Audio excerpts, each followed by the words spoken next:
Good evening, one and all. Let's see, is everything working audio-wise? Yes, it seems to be working again. All right. We're going to be refining this font no more. We're going to be just turning it into an actual usable font. So that's the goal for tonight.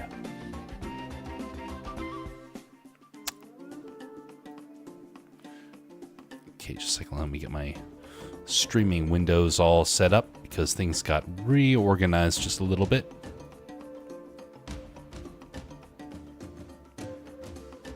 Okay, test the connection. I seem to need to do this as of late. Now it's not bugged out on me a whole lot, but it still has the chance.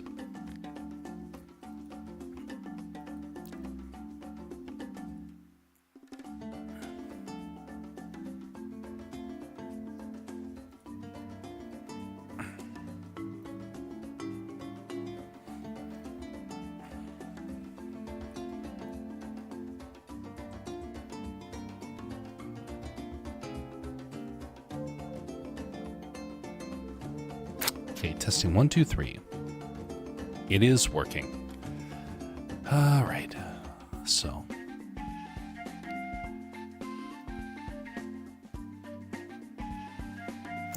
For those watching on the YouTube and the Rumble side, it'd be much appreciated if you would consider liking or disliking. I appreciate either because it means that you're flesh and blood rather than a bot. Well, not guarantee. I'm waiting for the bots to finally start putting out likes for the sake of it. So far, I don't think they've done that. But they do love to give random views.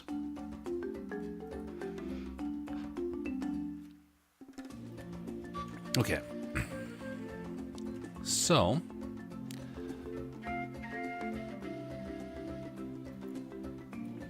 let me reorganize this for the creation of the font.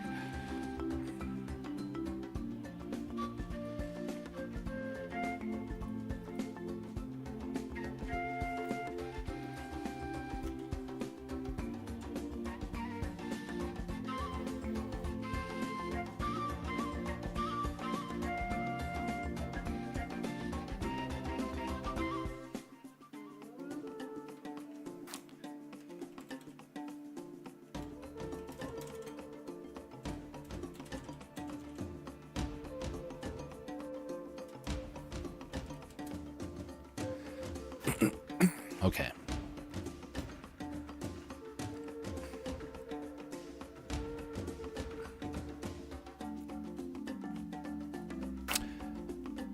New font. Now we'll refine this a little bit over time, but just got to get a first pass of this. Well, good to go. So now, if I remember right, I think I can just copy it.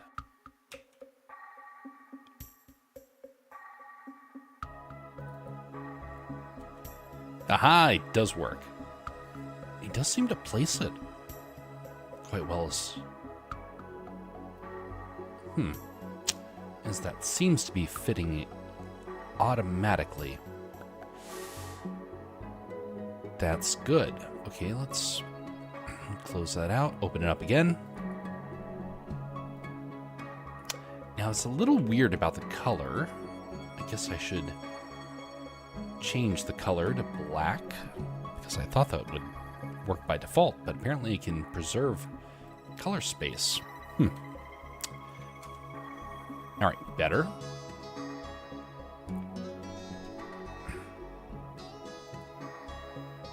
Restream seems to be having some problems.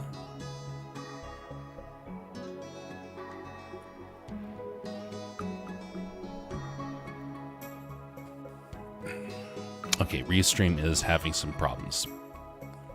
Why? What is going on with the Restream? Honestly, Restream has been a very interesting experience. I do like the tool. It has its finickiness, but no different than some other platforms out there. Okay, it seems to be functioning.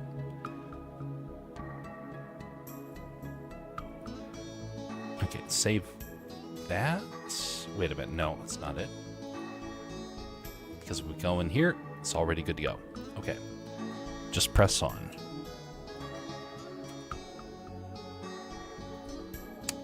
And we're going to do the same thing with capital letters.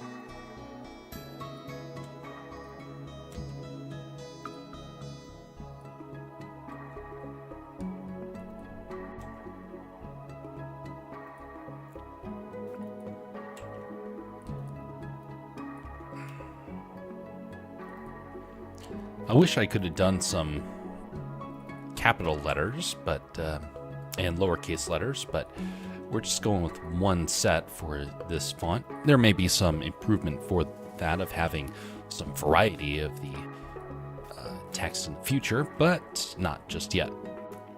Greetings there, Jess. How are you doing? I saw that there is supposed to be an update for Fortnite, so I'll be sure to get that squared away.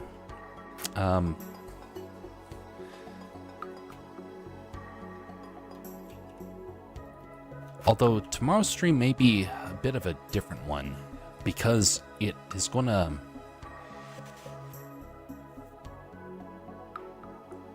to clash with the Blender challenge that's going to be taking place tomorrow / the day after. Isn't it weird I still don't have like a solid time for it? First times of doing things for me always is a bit kind of off the cuff, and then they'll become more planned as time goes on. What I'm thinking will probably happen is we'll start with Fortnite, and then the stream will transition over to the competition. Because the competition is going to be about 2.5 hours. Maybe 3, based upon if there's any problems.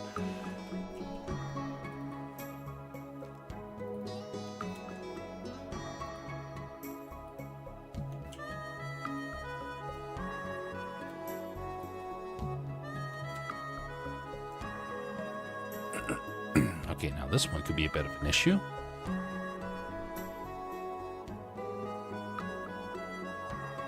Wait a minute.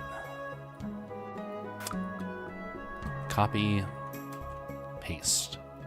Oh. Now that's a problem.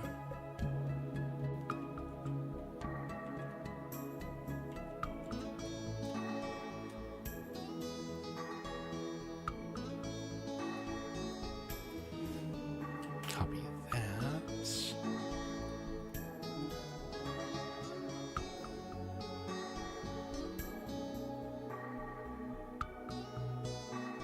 Odd.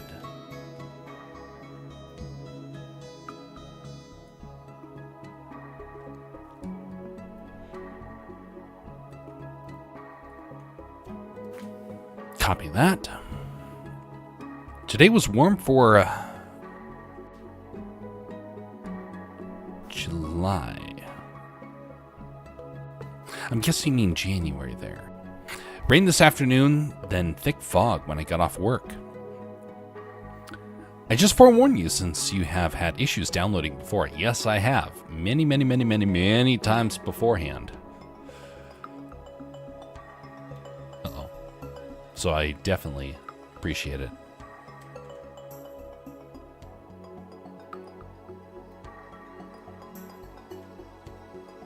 How do I scale this?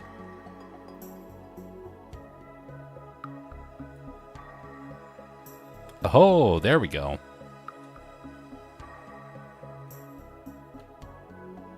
How do I lock this?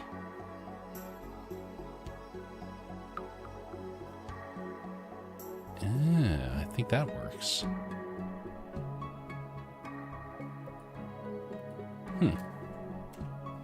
Oh, come on. So I guess I have to shrink this before I do this.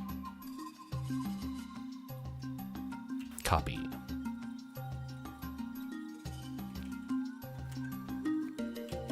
January, not July. Ah, yes.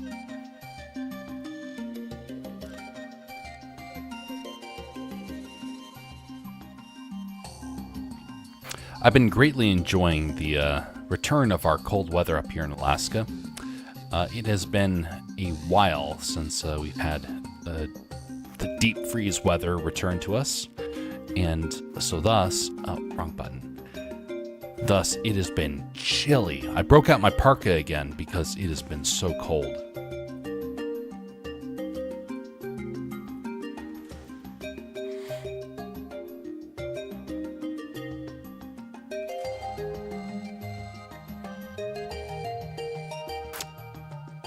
I cannot edit the points here.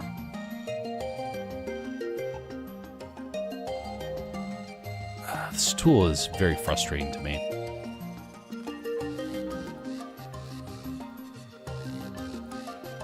Okay, let's try and just copy this in here separately.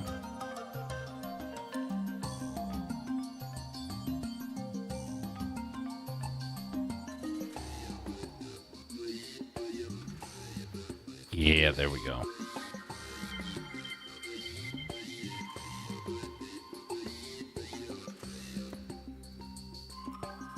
That works. Wait a minute.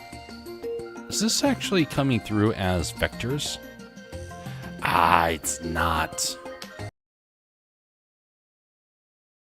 Blast. I put a picture of the fog in general on Discord earlier.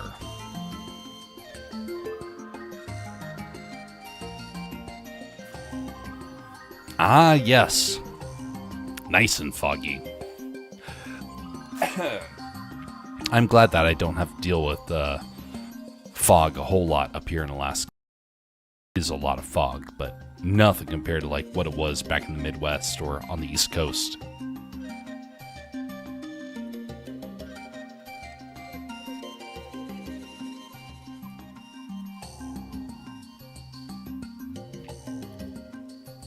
My car said 40 at about 1. At 11, it said 38. That is,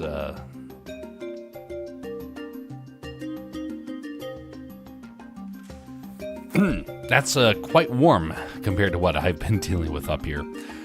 Right now, it is in the negatives. -5, -8, -10. It has been chilly mornings. The length of the temperature last week, though, was around 5. At the coldest, and at the warmest, it was 50.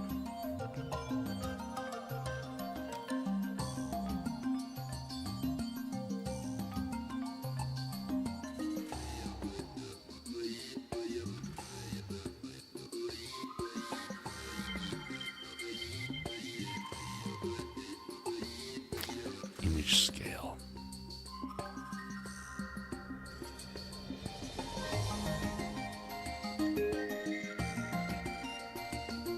Let me double check how to properly do this. I think I have to export these as SVGs.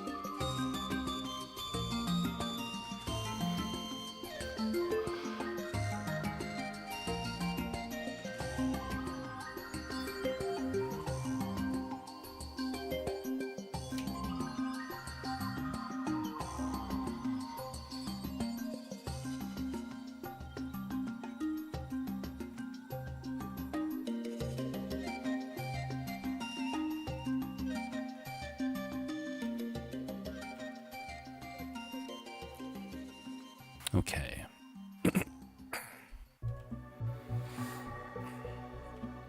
Sizing according to measurements.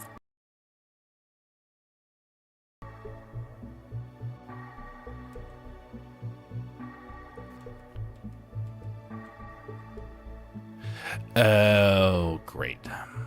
I have to go back and export these individually. I kind of suspected that would have to happen. That's fine. Let us edit the artboards first.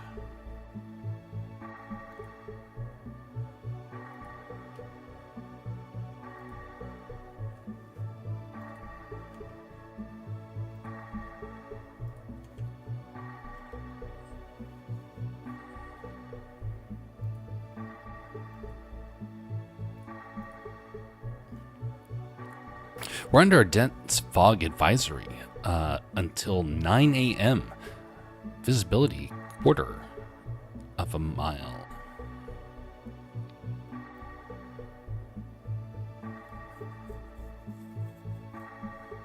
One of the worst fogs I've ever experienced was actually, it was so thick, you could barely see about 10, 20 feet in front of you. And that's not even the worst I've been in. The worst I was in, I believe, was over on the East Coast, I want to say. And I remember looking around and realizing you couldn't see like 10 feet in front of you. Some areas just get so thick with fog. I'm glad I'm not in an area that tends to get that, but some places in this world, they get fog constantly, and it impacts them quite a bit. All right, let's see here. Font, SVG export.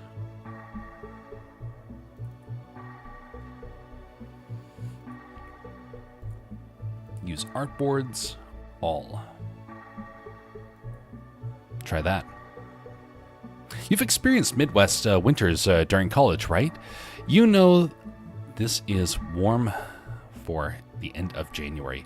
Yes, I remember walking to school when there is snow blowing about you as if you are stranded in the Arctic. Huddled up as penguins while you wait for the doors to open. And trudging through 3 feet of snow just to go swimming for my PE class. Very chilly stuff. Midwest winters get bitterly cold because it is so wet. Up here in Alaska, of course, it's far drier, so I don't have to worry about that nearly as much.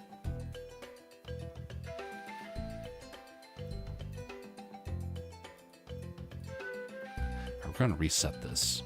Close that out. Don't save. Try this again. Import. I think this is the right process here. I go over to import parameters.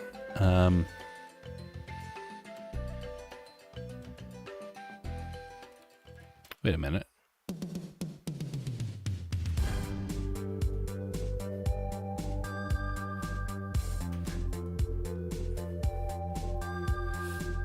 Groovy. Greetings there, Bastion. How are you doing?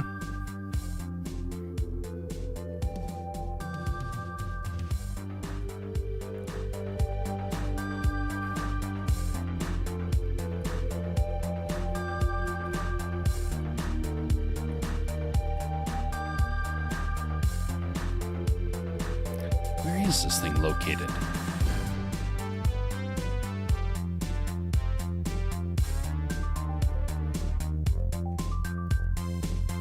Ah, okay. Got relocated, so we're going to create a new one right here.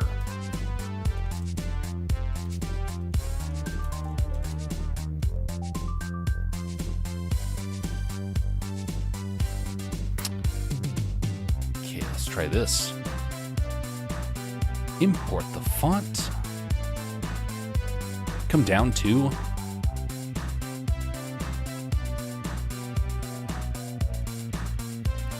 Legend Seekers temp. Import in SVG.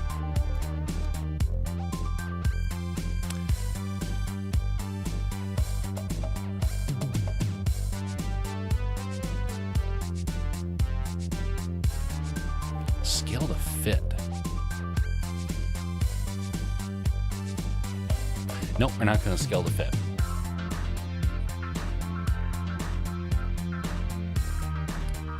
Import in must select a glyph. Okay. Now let's try this. I'm tired. Poor Bastion. You know, Bastion, that is what sleep is for. I know it's a novel idea, but just in case you had forgotten that thing exists.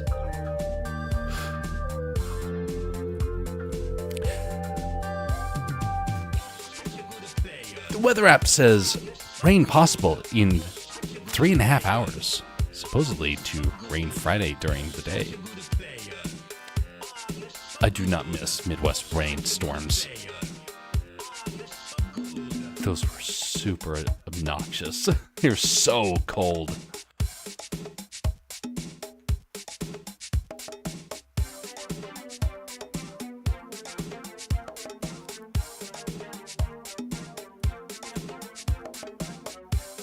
Gee, how do I scale this?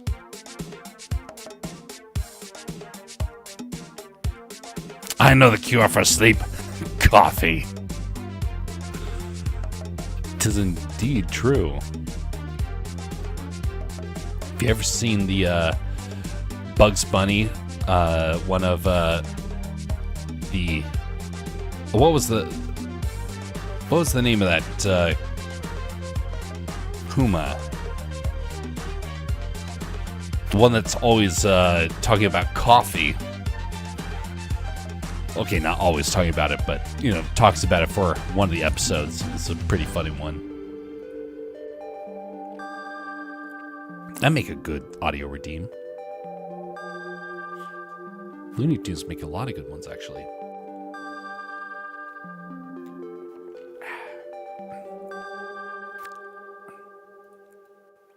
Why is this not fitting?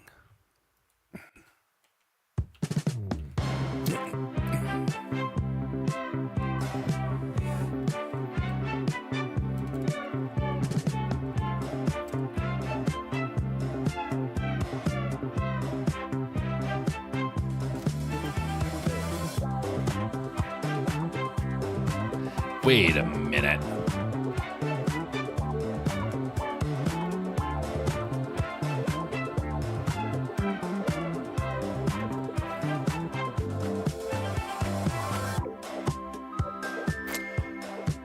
Okay, we got a problem.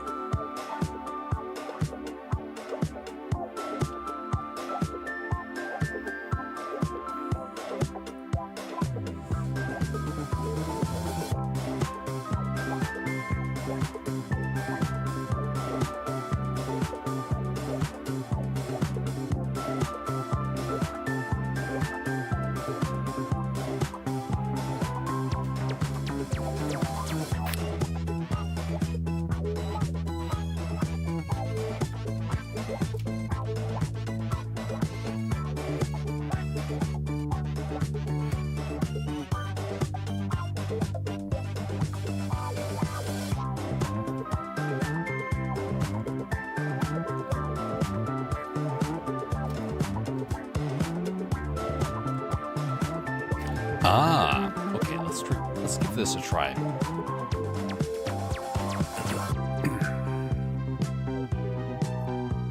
Greetings there, Pantheon, who has come by to say, lurk.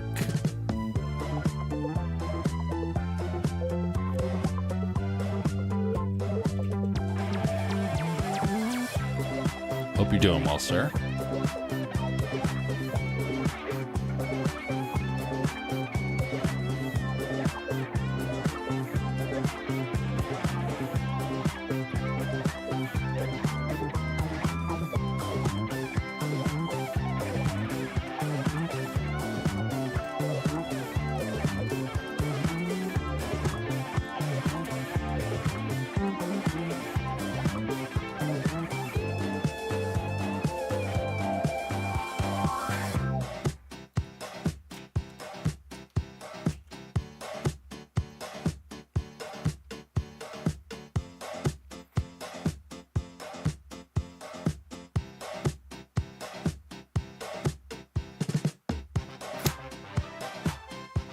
Okay, control.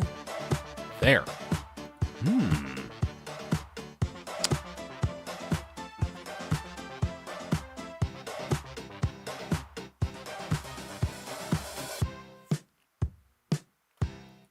Why?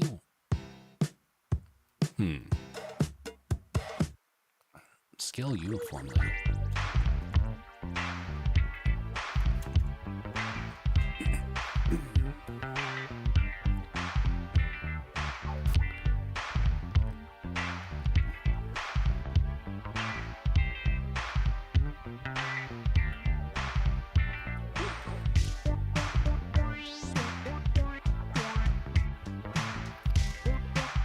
The scaling on this is so weird.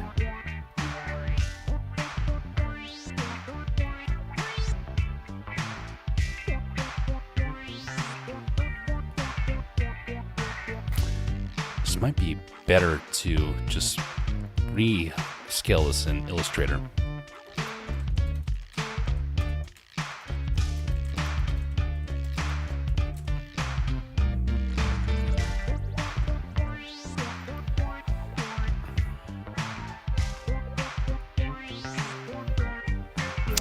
Okay, signing with FontForge.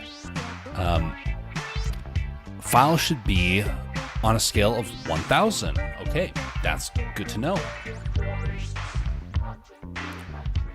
That means I have to change the document itself. I think.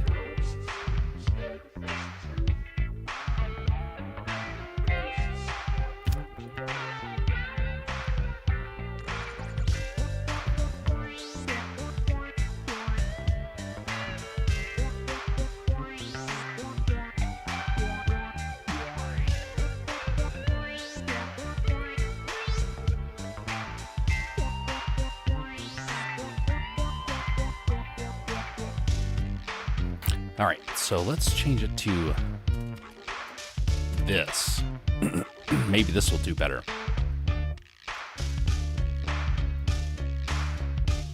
Oh, interesting.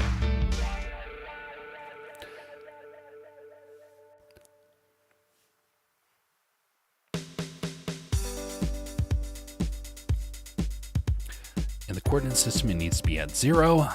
Correct. Element font information. Da da da da da.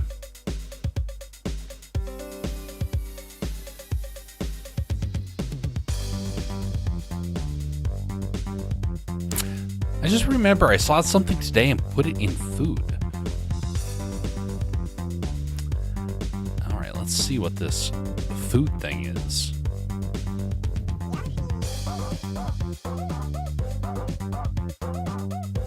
Ugh!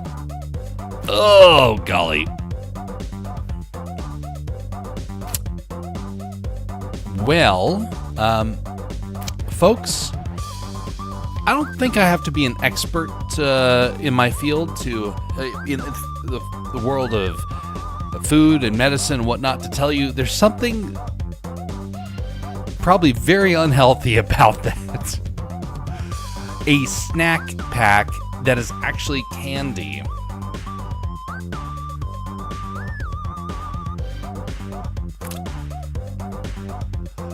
Now, I know some people love the flavor of that, but it's just... Something should not be sold. I think that's on the list of things that should not be sold. Jello. That's a weird one.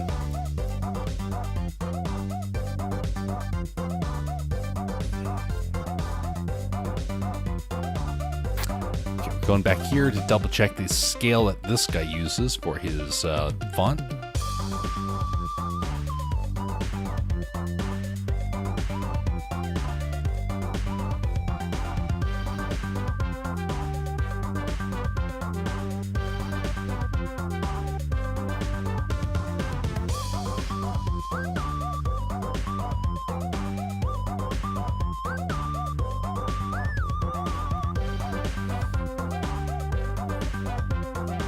Oh, that could be something. Let's pull up FontForge again. that, because they're all scaled appropriately, maybe I can do it just by increasing this. Let's double this. And now let us import. Import SVG. Letter A. Here, that didn't work. What's the height on this? Oh, wait a minute. That thing got smaller, didn't it? Okay, let's try going the opposite direction.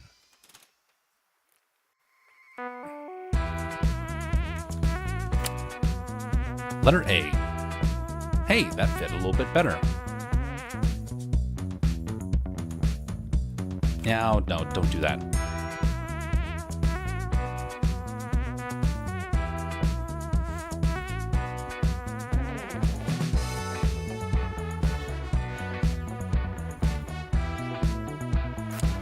All right, so let's decrease that a little bit more. Greetings, fan. How are you doing?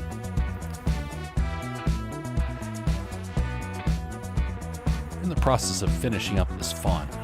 Yeah, assuming that I can't remember the proper controls for this software.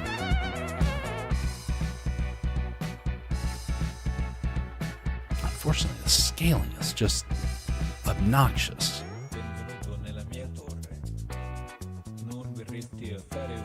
Right, so let's try scaling that a little bit differently. Maybe I can just leave it in there.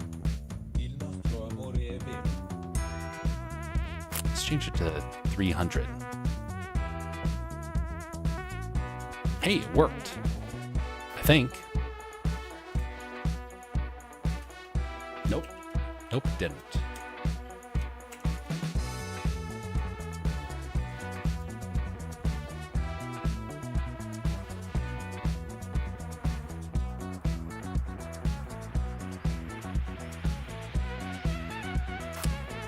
So maybe 210.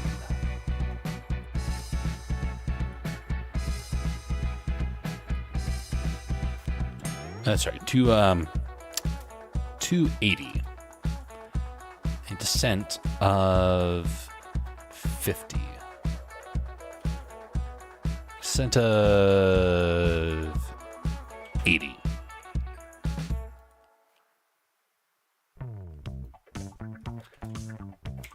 Import in the font again.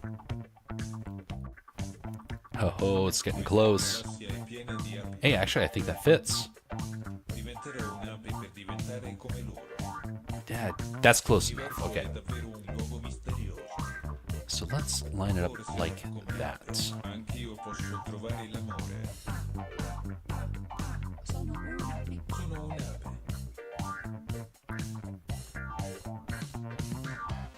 What are the summers and winters like in Alaska? Like the nights and the days?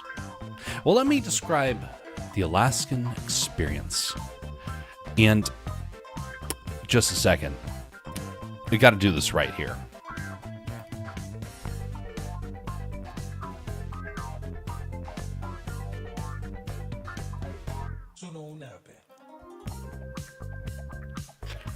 Just a second.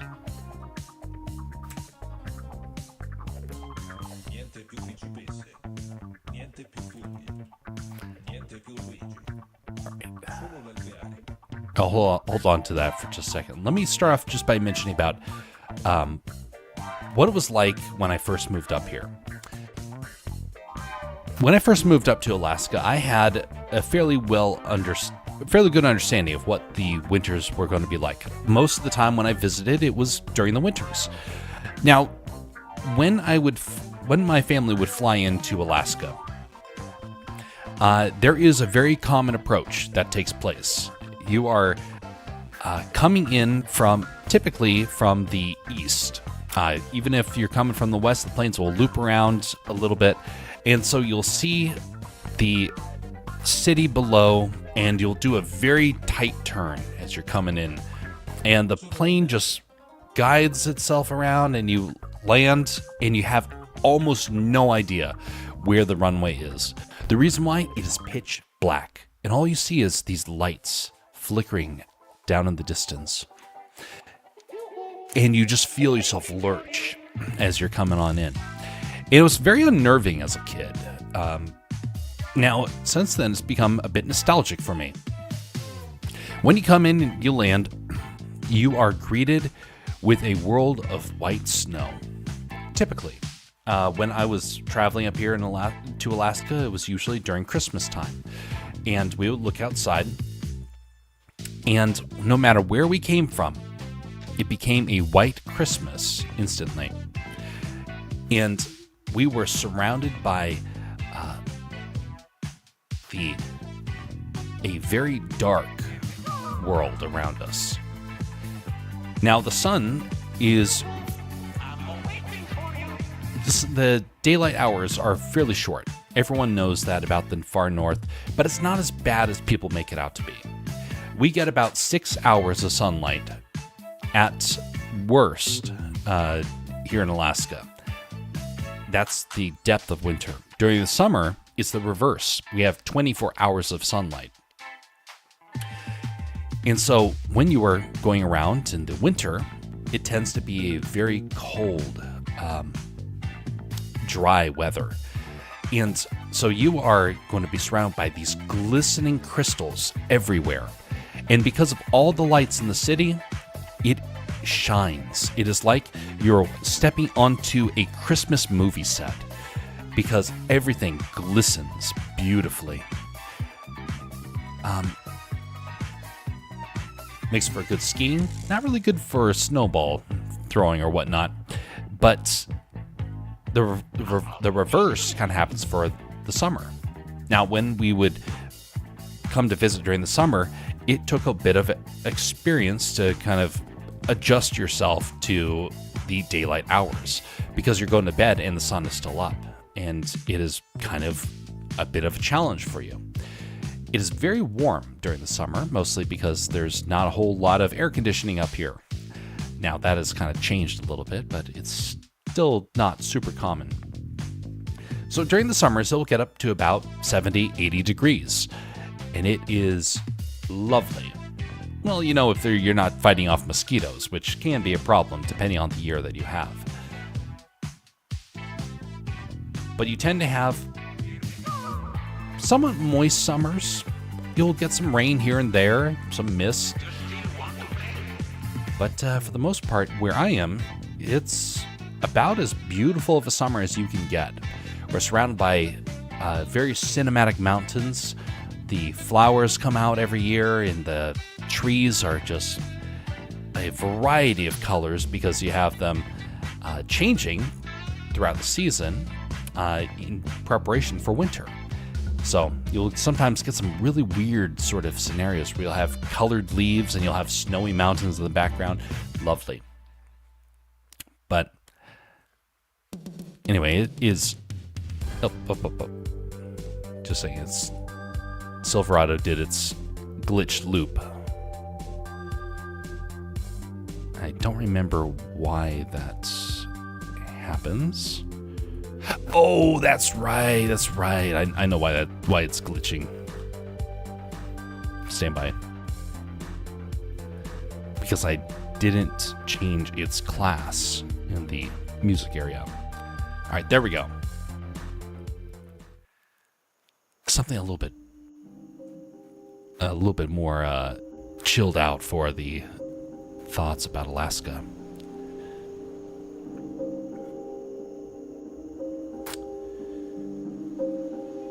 As you're walking through the winter, imagine the crunching and the squeaking of snow beneath your feet. Yes, you're right. I said squeaking. Because as you walk, it's not a typical crunch. It's so dry, it's almost a little irritating to hear because your footsteps cause a squeaking effect upon the snow beneath you.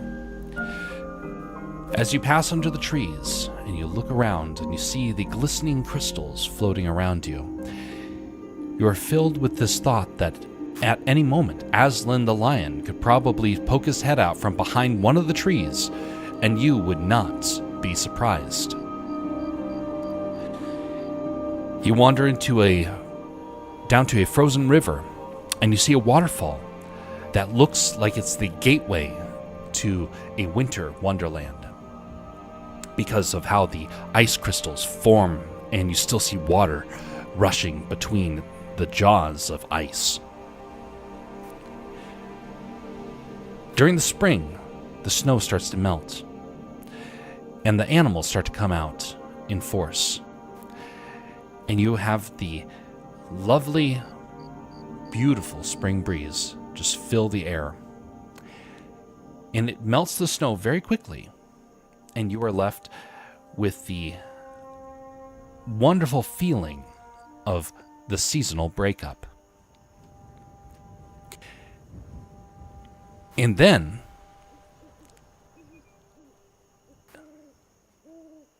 the bugs come out, and you've entered summer, and you're just longing for winter to return. So hopefully it gives you a little bit of an idea about what the weather is like up here, what the day and night is, what the seasons are like.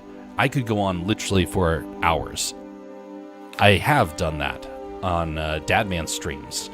And so if you want to ever see the full length ones over on Dadman's channel, you can see the full descriptions of Alaska. My internet is so trash, it's always loading. Yeah,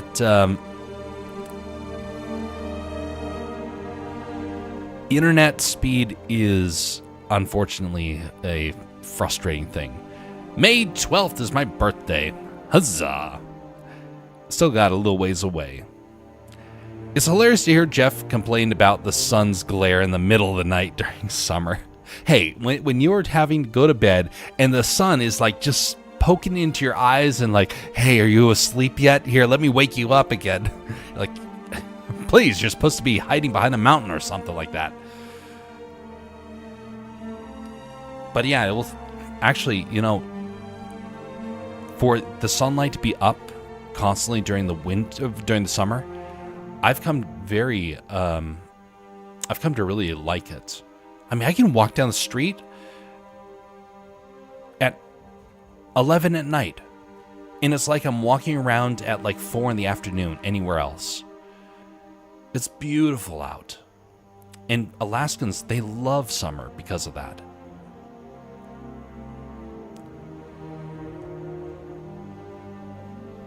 Honestly, it's one of the best parts about living up here in Alaska.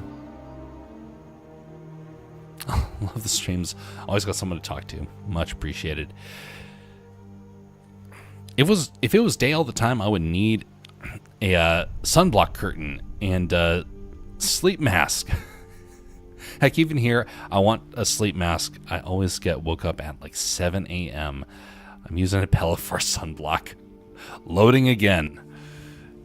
Indeed. So I used to be that way too. Oh, wrong button. I used to be that way too. And then after living up here in Alaska for a while, I've gotten used to it. Took me about probably a good 5 years to finally adjust to it. And now I actually really, really like it. You know what I can't stand? Sleeping in the dark. The dark is just odd to me.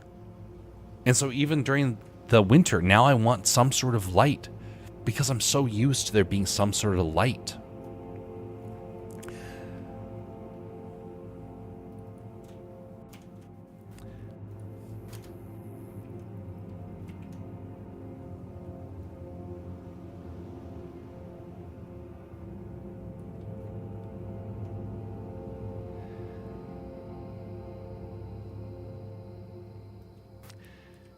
You learn to live with the place that you have.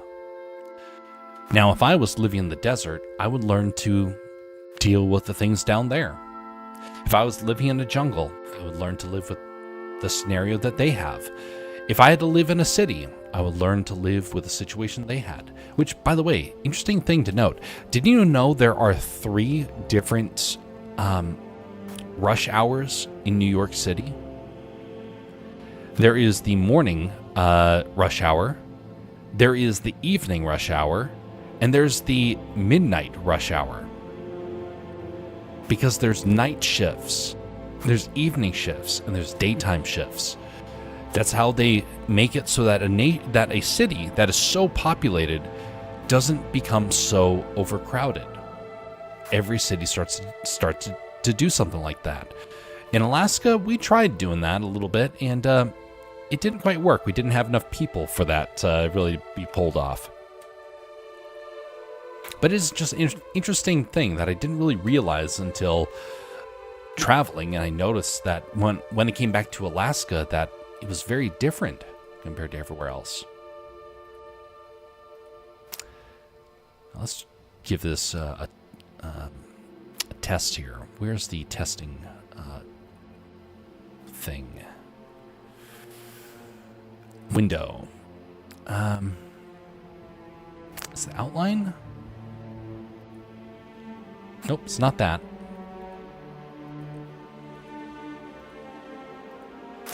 View.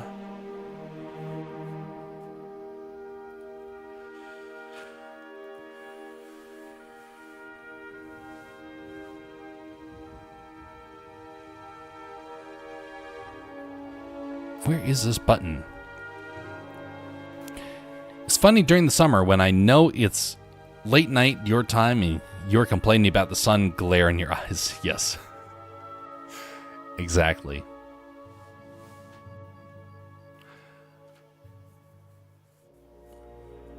Did you know that Scotland is kind of the same? When I was hiking in Scotland, the sun did not set. I mean, it went behind the mountains, but you could still see. It was still daylight everywhere you looked. Well, it's twilight. And that is what Scotland's summer is like. Kind of interesting to consider. Basically, I ended up moving to a place that is just like what my forefathers lived in, just on the other side of the world.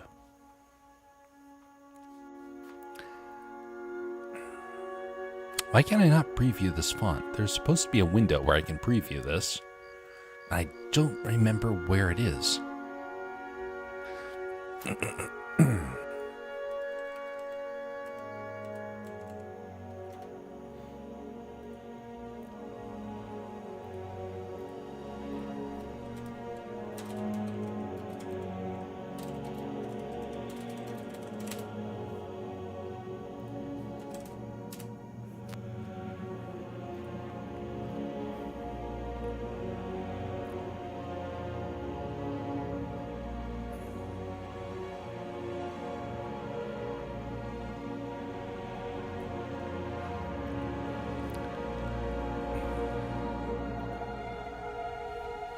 Validation?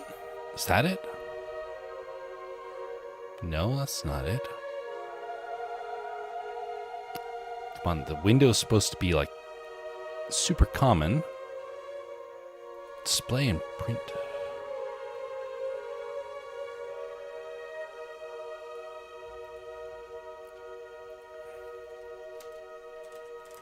Window. Font validation. This is not the correct thing.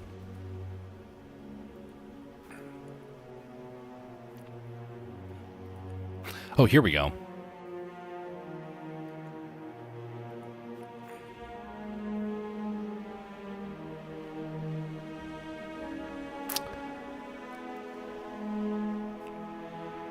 Okay.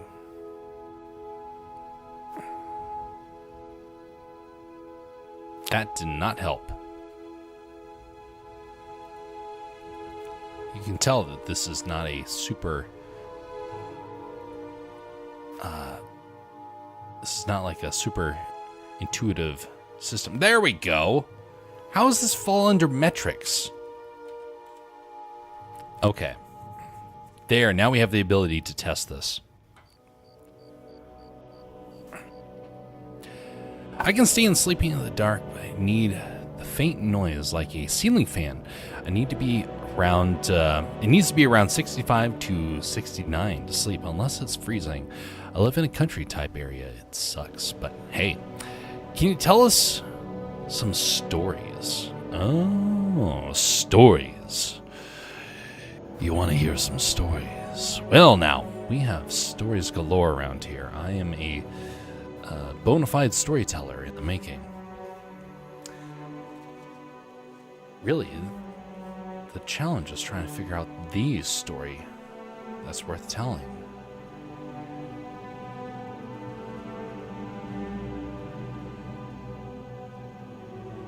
You know, that reminds me. I do need to get the redeem set up for story hour, because that is sorry, not story hour, but story break, because I have some of those already good to go, but I gotta remember to actually follow through with that. Maybe after I'm done with the short story that I'm writing right now. So how about I tell you this one? So I'm trying to think about one that folks have not heard for a while, or maybe I haven't had a chance to tell just yet. There I was.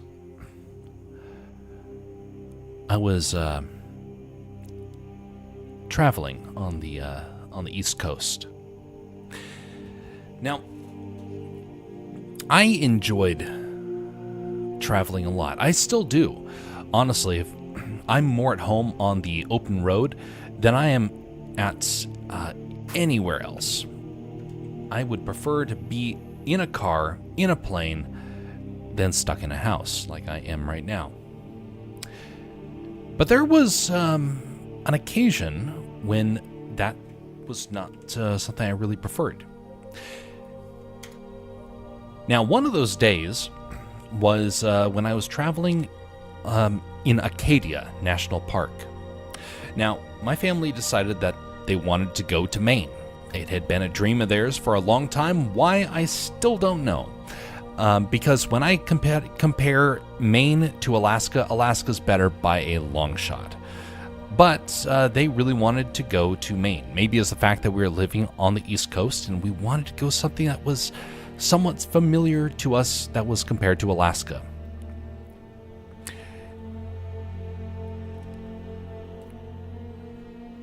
Greetings, E.G. wife, and greetings to those who came along with Enigmatic. Greetings to all of you, a party of 16, Hokey Smokes. Thank you on the Twitch side. We are making a font today and telling stories in the meantime. What were you all doing over on your side? Indeed. Exactly.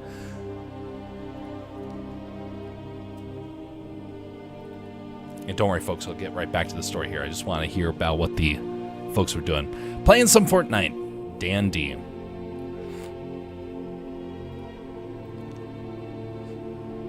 Got a couple of dubs. Wonderful.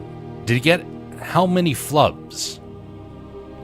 As you can see along the top of the screen over here, we have a marker, which I forgot to take down. It is for our dubs and flubs. Flubs meaning basically a mistake, a failure, a game that didn't end in a success.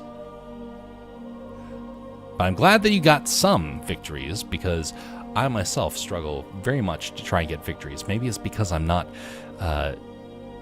maybe it's because I'm too reliant upon gimmicks in the game to actually really get anywhere.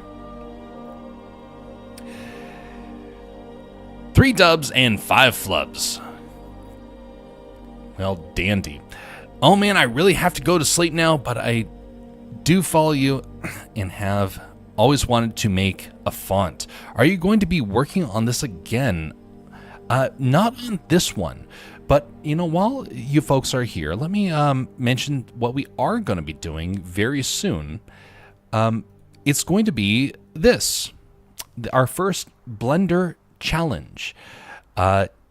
This is going to be what's taking place tomorrow evening, and during which we are going to be learning the process of taking an idea from start to finish in Blender.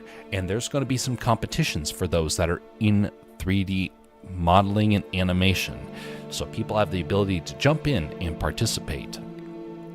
But anyway, that is something that is possible for folks to be able to see later on. Oh, thanks for the giving the shout out there. I completely forgot to do that. So yes, indeed. I forgot I'm not modded on YouTube.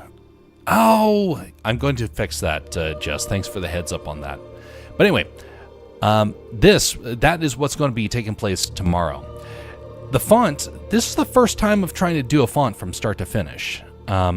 I'm relatively new to this. I've made a couple of fonts before, but this is the first one I was actually commissioned to do that.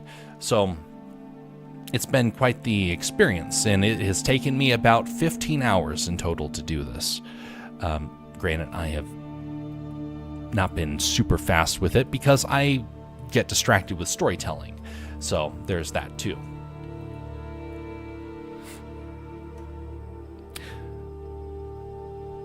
Since you were mentioning to watch your chats with Dadmate, yes, indeed.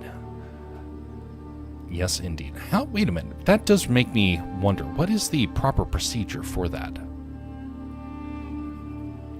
Because I've not modded anybody in the YouTube side. Is it like a one-click? Oh, look at that!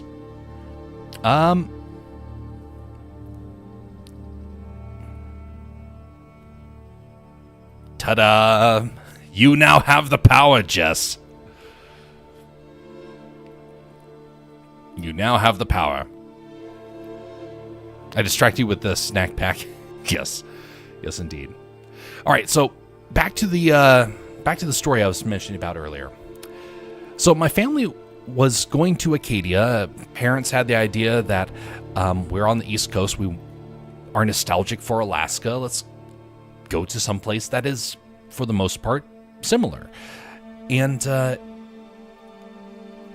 I was not so happy about that. And in part because it was not really something that I wanted to, I didn't really have the need to go to a place that was like Alaska. I was not feeling as nostalgic as they were. When we were there, we got to deal with a lot of the... We got to see the place and I kept thinking about, I wonder if there's going to be a time when I'm going to look back on this and become nostalgic for adventures like this. Because at that point, I was kind of missing my friends. Well, I didn't have a whole lot of friends, but I was missing my friends a little bit. And I kind of wanted to do something that wasn't going to be taking me away from the chance to kind of spend time with them.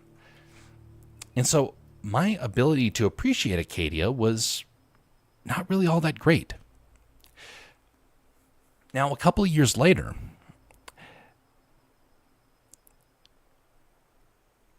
there was an opportunity to go traveling again, in that sense, to go to a place out of a nostalgia sake.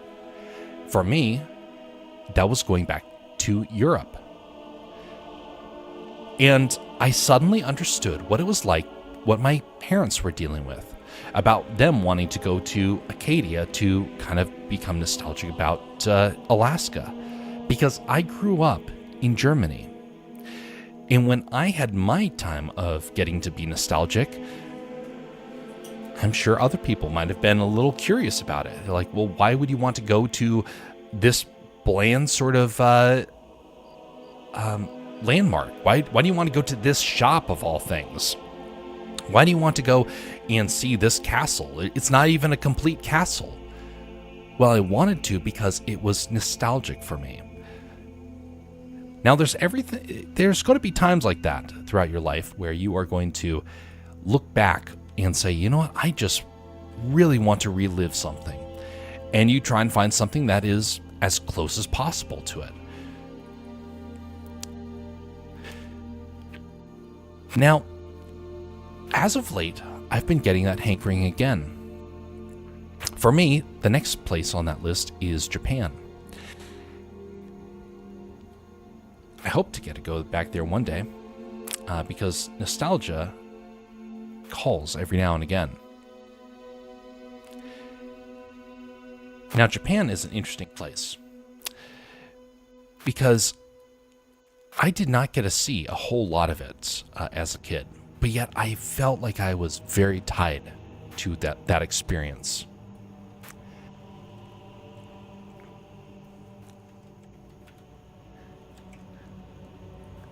One of the places that we got to go to was a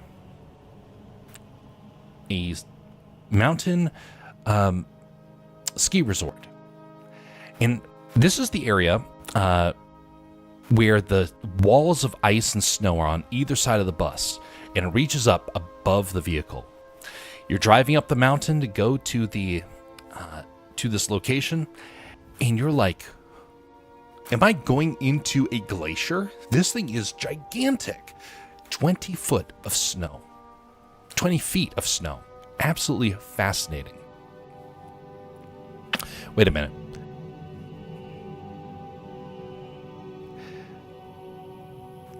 I slightly missed the days of just saying hi in chat, and Jeff had it on text to speak, and I'd scare him. I don't miss the voice lines from League of Legends he was playing.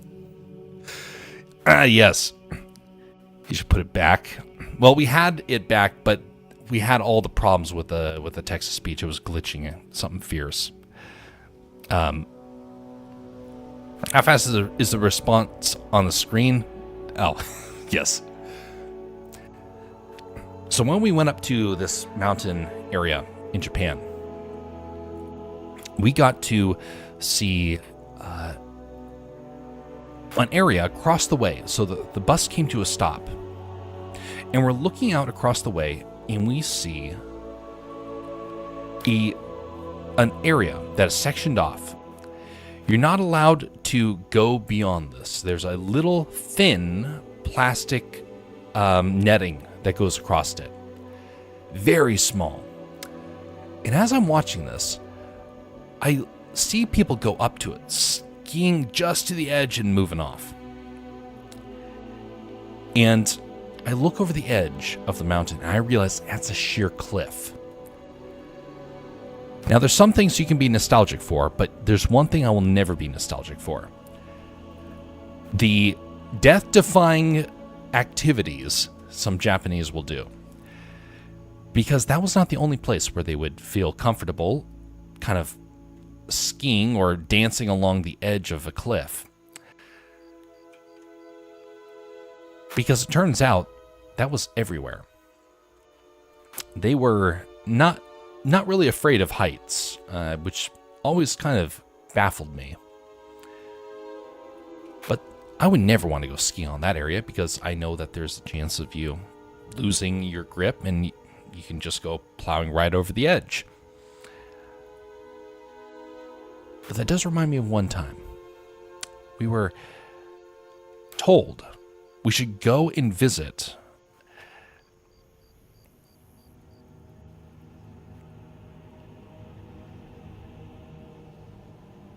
we're going to visit this river. Now, this river is something else. Let me describe this river to you. We were told there is a secret swimming area that is beautiful, that has a mountain stream just meandering on through it.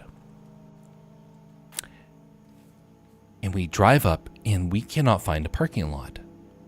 We're supposed to park on the side of the street. And we look down into this river. And like that cliff that was for the skiing resort, there is a cliff that goes into a raging river down below. And there's spikes that are sticking out of the wall, out of the stone wall, and a little rope. And in my young teenage years, I'm having to carefully move along this area, and it was dangerous. Just to get to a little tiny swimming pool on the other side of this, not worth it. Not worth it. When I think of things to be nostalgic for, that doesn't appear on my list. But there are other things I get nostalgic for. Places like European castles, definitely up there. Wandering through a beautiful forested wilderness, yes, I get nostalgic for that. Now, granted, I now live basically in a wilderness. I don't have that nostalgia as much, but it's still there if I am not around it very often. Sometimes where I get nostalgic for Disney again, mostly because I worked there for six months. But everyone has very different sort of ideas of nostalgia. I gotta say,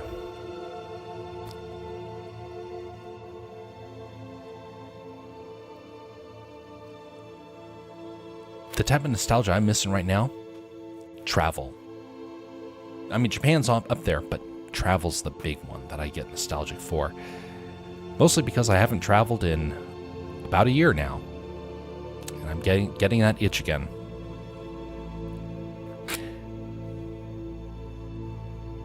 You tried doing it with the Twitch watch points and it kept glitching. Yeah, that glitch was awful. I mean, there's a reason why we have that stream radio that you see in the bottom left, because I got so tired of the thing glitching that I decided, I'm just going to make my own tool. But I can't figure out text-to-speech, so there's that problem.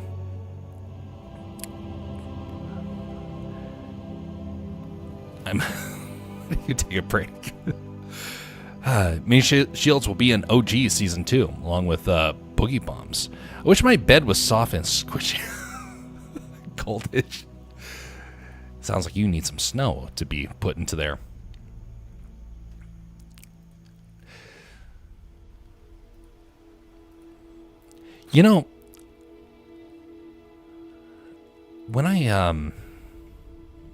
When I was at college, I had to one of my very first jobs was to actually help make the yearbook for the campus. Now, I did not get to work on it for very long because I ended up transferring schools. But I remember there was a guy who was trying to make a font for the book, and he put quite a bit of effort into that. And I don't know if it ever got used, but I wish I could remember what tool he used, because this tool is nice, but it's nothing compared to like a really high quality, high-end tool that you can use for making fonts. Those ones are a bit spendy.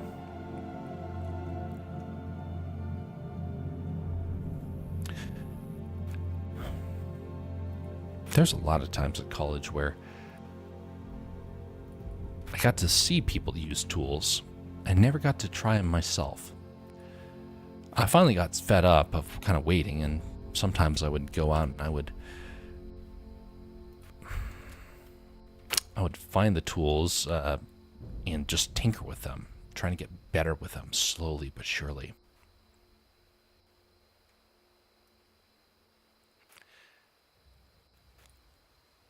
FontForge existed back then. I got to try it, but not for very long. It kind of went into the back recesses of my brain, and I only opened it up like 3 years ago to try it again.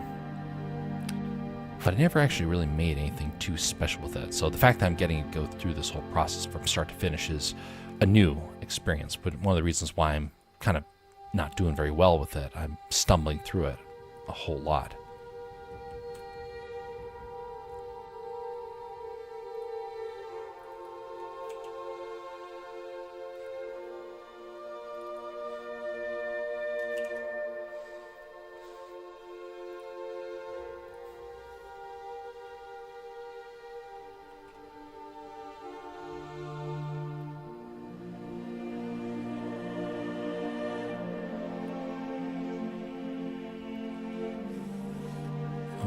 which is this one?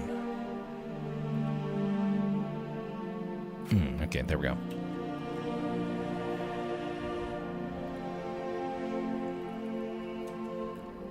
All right, let's test this font with that other window. It's metrics, right? Yep, metrics. Let's try this.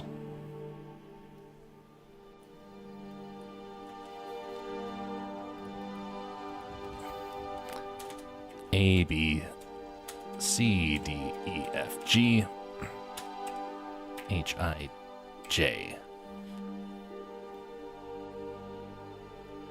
All right. Bit of glitching, but for the most part, it seems to be working.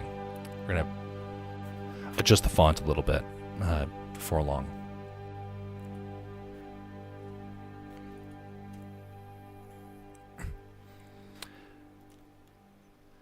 When I went hiking in, when I was in Europe, so this was for that nostalgia trip, I got to go hiking in Scotland. Now, it was a 3-day hike, and we were along Loch Ness, that great and mighty body of water, where there is a great and terrible beast that swims in its depths. You best be careful as you stroll along the side of that great body of water.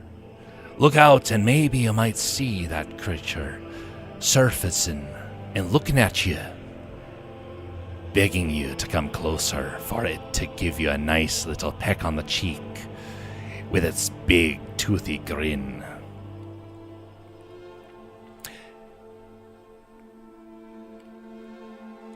Now, I never saw the Loch Ness Monster when we were hiking along Loch Ness, but you know what I did notice?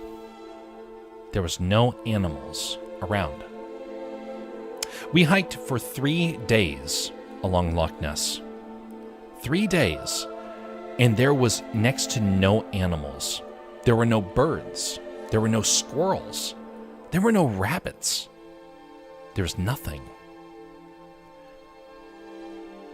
The loch beneath us, the mountain above us, and sometimes we crested that mountain, but it was quiet. It was so quiet. And I had no idea as to why it was so. We hiked and hiked, and I kept thinking, this is weird. Why would there be no animals? Well, now there are some theories as to why, and we found out from some locals about some of those theories. Some people think it is because there actually is a Loch Ness Monster, and they think that the fact that there is no animals walking along the shoreline is a sign that there is a large predator that is at the base and the animals steer clear. That's one of the theories. Now, there's another theory that I am more likely to hold to. It's the idea that there were no wolves. Now, if you know about the American West, you know that the moment that wolves started to disappear, animal populations spiked and then they crashed. And when they've reintroduced wolves into areas, the wilderness starts to stabilize. And so I couldn't help but, as we walked through Loch Ness, kind of thinking about this and realizing their ecosystem had been damaged. So whether or not there was actually a monster in the loch beneath, the fact was that it was a land that lacked life in the hillside, in the mountains. And I wonder what would happen if you were to just reintroduce some predators back into that wilderness. What would happen if you let some wolves roam again in the highlands of Scotland?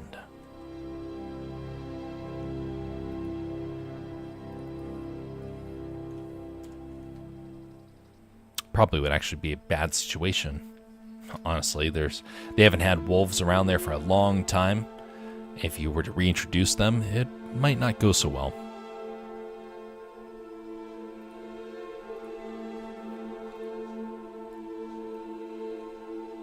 By the way, folks, just another reminder, we're going to be doing our Blender stream tomorrow. This is one that I've been looking forward to for a while. It's not going to be as refined as I want it to be, but it will be interesting all the same. And one of the things that you'll be able to see with it is the process of making a project from start to finish. So if you have an interest in that, be sure to stop by and see this event taking place. Next month, it will be far more refined, and the third month, it will probably be a pretty big event, so I look forward to doing that more.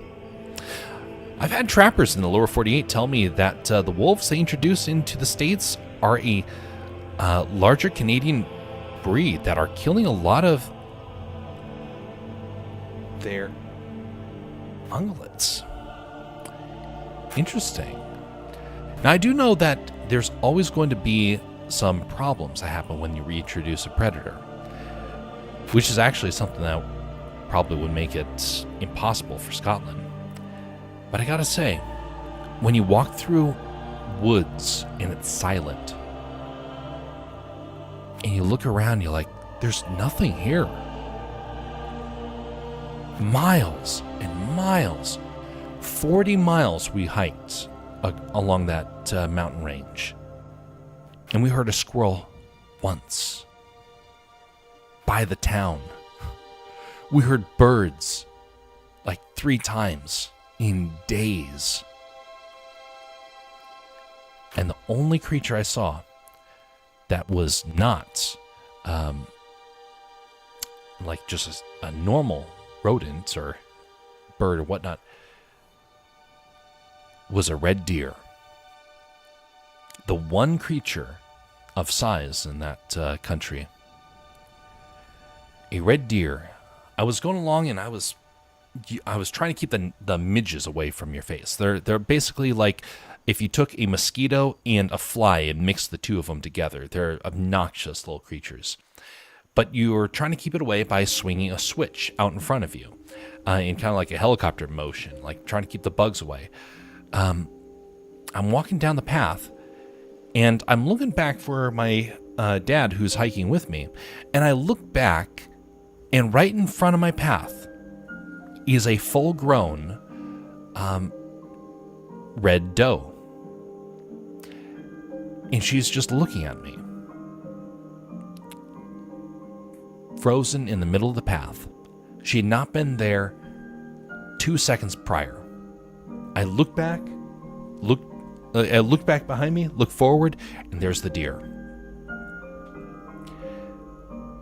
She's just standing there, and I'm just standing put. I'm not budging. I'm letting her have her way out over there, and she looks back, ears twitch, and out come 2 fawns bounding across the path. And then she went on after them. That was the only wildlife I saw face to face. When I walk across the woods in America, I see animals everywhere. They're absolutely everywhere. But not in Scotland.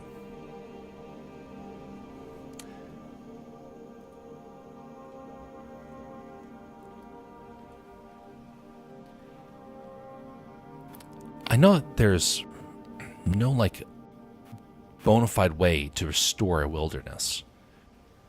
But if there's a wilderness I wish we could restore, Scotland is among those places. Because it was such a sad place to walk through and to not see that wildlife.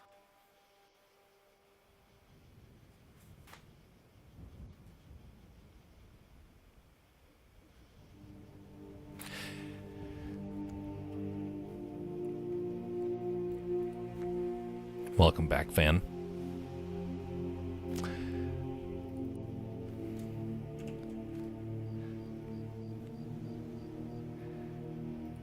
I'm not a great outdoorsman. I'm not a conservationist. I'm just an observer.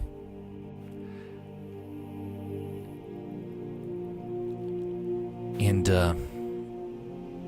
what I observed is that the closer you got to civilization over in Scotland, the more animals started to appear. That deer that I saw was about 2 miles from the nearest village. And by the time we got into the town, there were rabbits everywhere. There was no wildlife out in the forest. We never saw any sign that anything was living out there. We go to the town into the city, and there is animals everywhere. Birds galore, rabbits galore, and really, I do mean rabbits galore. There was a hill, hundreds and maybe even thousands of rabbits. But nothing, absolutely nothing for 40 miles along Loch Ness. Fascinating. Talk of Nessie caused this discussion, not going down a cryptid rabbit hole. Hey, I tried not to go down the cryptid one too much, although I really wish I really would do that. You know me. The largest animals over there were hunted to extinction or close to extinction. It is true. And a lot of their forests were not very well managed. A lot of them were burned. A lot of them were poorly managed just because they wanted to make more grasslands for farming and for herding. And so even the forests are gone, and they're slowly coming back. But man, it has like sapped all of the nutrients out of the soil when they did that. So they have to try and revert things back to the way they once were, even if it's slowly but surely. Do they fish in Loch Ness? They do. Now, we're going to get into the cryptid category here a little bit, okay? I know I've heard them how many times? Well, you're about ready to hear a little bit of it again, Jess. So let me tell you a little bit about Loch Ness and why this loch is fascinating. It is the same depth as the North Sea. The North Sea is deep ocean. Well, deep ocean for, like a continental shelf sort of thing. But it's deep. It's like 1,000 feet. Loch Ness is also 1,000 feet. Now, back in the day, there was a story that circulated, written by a follower of the missionary Columbo. Or, no, was it Columba? I think it was Columba. Yeah. Saint Columba, the missionary that converted the Picts.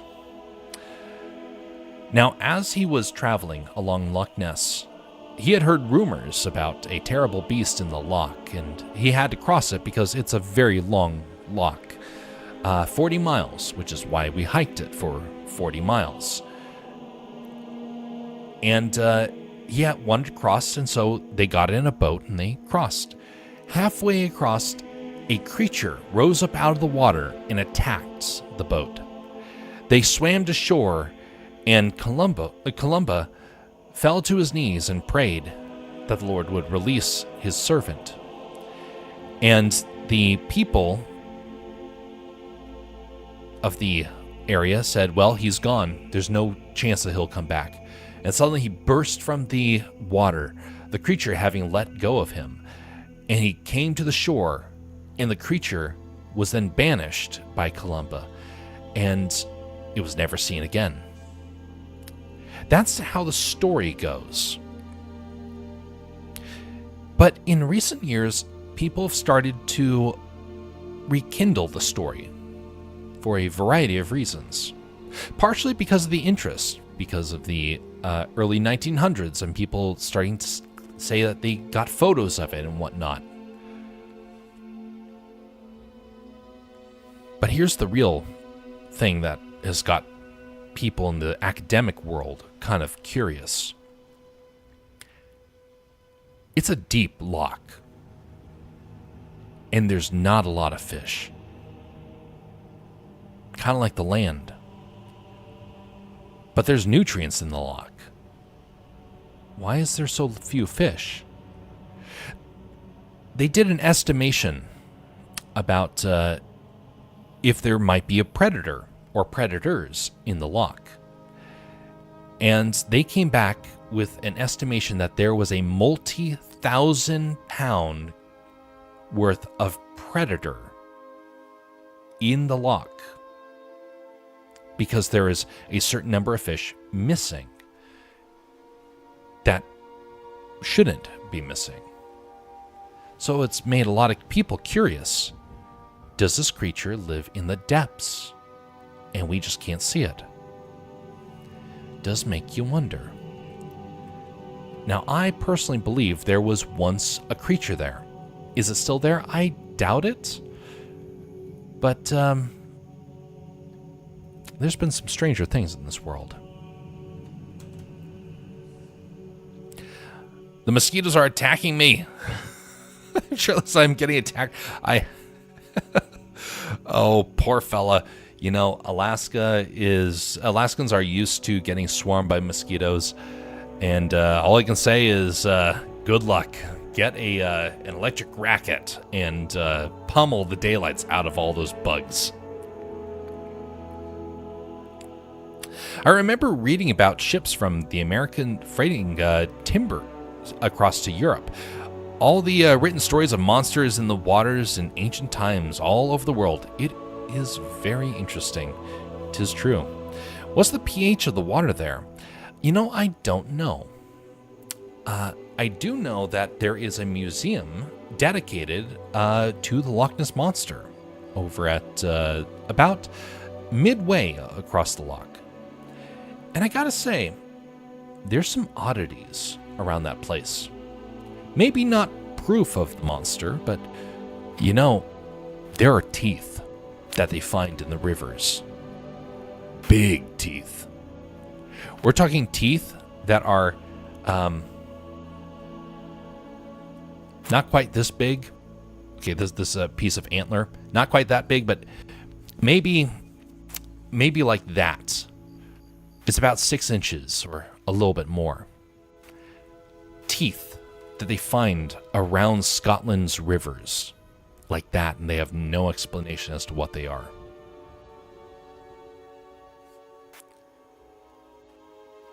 Which makes you wonder, is something swimming up the rivers, or did swim up the rivers? It would be awesome to stock the lake with fish from a hatchery. You know, I think there might be a hatchery in the area because they do fish along there a lot. There is a fishing town on either end, which is one of the reasons why they've noticed that the fish stocks are kind of weird. And they do have migrating fish all across Scotland. They also have salmon, although I would say our salmon over here in Alaska is probably a little bit tastier. I'm biased, what can I say? Haven't heard the story with the missionary before, but the data about the fish I've heard from you. Yes, indeed. I know I've at least mentioned that part a little bit.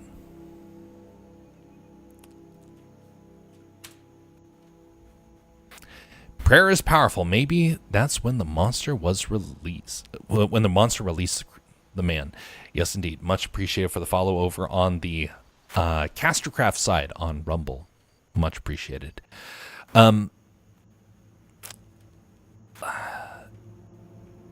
I know some people that doubt the story because of that part.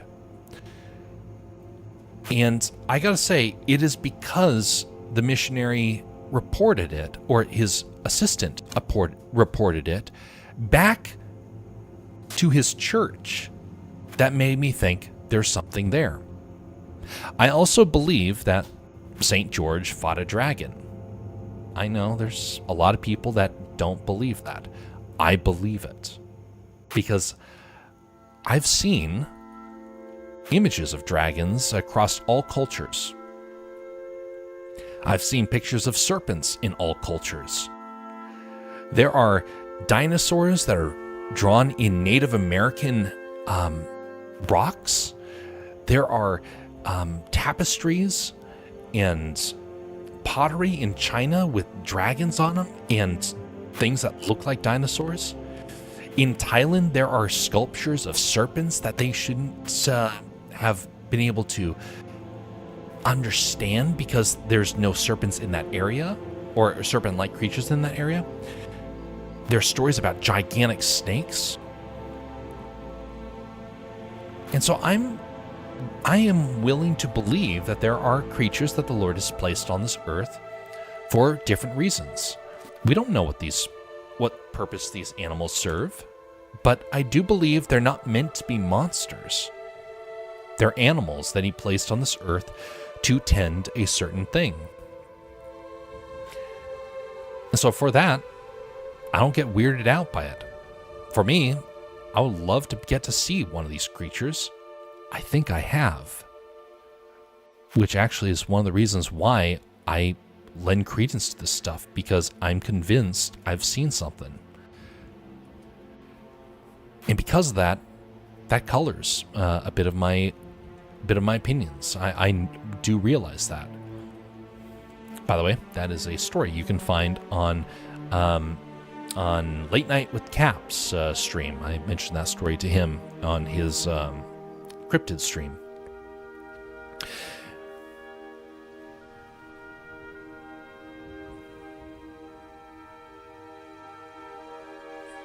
Indeed, precisely. Dragons are so widespread, it's hard to say they didn't exist. You know, I have had some people who were who mentioned about the story about dragons and dinosaurs, and he said, "This makes no sense to us. This stuff obviously proves that people from these cultures didn't know what they were talking about." I'm like, you do realize these people have no way of communicating with each other. Some of these people are separated by thousands and thousands of miles, and yet they still have similar stories. I view that as proof that there is something. Now, I don't believe it's, of course, like I said earlier, it's not the monsters that people will sometimes tell stories about, but it's things that are easily interpreted to be monstrous. It's kind of like if I was to tell you a story. By the way, this is actually a story that you're going to see. If I was to tell you a story about a creature, a common creature that was way bigger than anybody else had seen, and I sensationalized it. I was like, oh, I saw this dog. Oh, this dog was huge. It came up to my shoulders, and it had blood red eyes, and it was seeking out all the people of the town, and oh, it rained terror upon us all. And I just hype it up. Well, you know, that starts to color that with a level of mysticism or mythology that becomes hard to be able to dig through. Whereas if I just said, hey, I saw a gigantic dog, and, you know, I didn't realize dogs could get that big. It's a little bit less colorful, and it tells something that is probably going to be more helpful for people to understand the truth. Why do I mention a dog? Because a couple of years ago, I saw two massive wolves. And I didn't know wolves got to be that big. No one in my family realized that wolves could get that big. And I described them, and it's like, I saw them. They're huge. They didn't quite come up to the shoulder, but they came up to about a height of about 4 feet at the shoulder. That's staggering. Now, I found out afterwards that some wolves are reported to get that big. But whereas some people might have, but thankfully we had a way to verify that. Now, if you see something that people have not had a chance to verify, like the giant squid, for years people denied that the giant squid was real, and now we all accept the giant squid is real. Do you realize within our lifetime, it went from being mythology to being reality, and now we believe wholeheartedly that there is a colossal squid.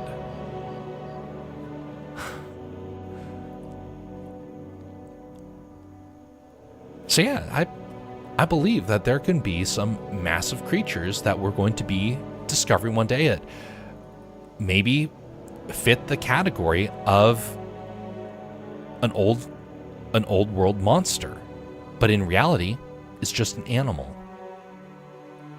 Let us see the animal rather than the monster, and maybe we'll find something absolutely incredible.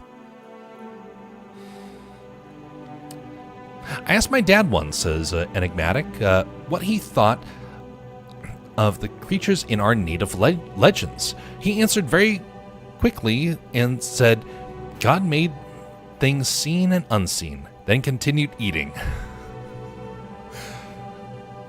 There are old newspaper articles that said that Noah's Ark is north of us from some time 100 years ago. We are 50 miles north of the Arctic Circle. You know, that reminds me.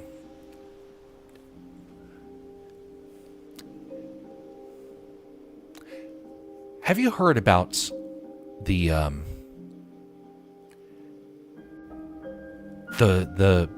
what we believe as being the location, the landing spot of Noah's Ark in the Ararat Mountains? Have you heard about that one?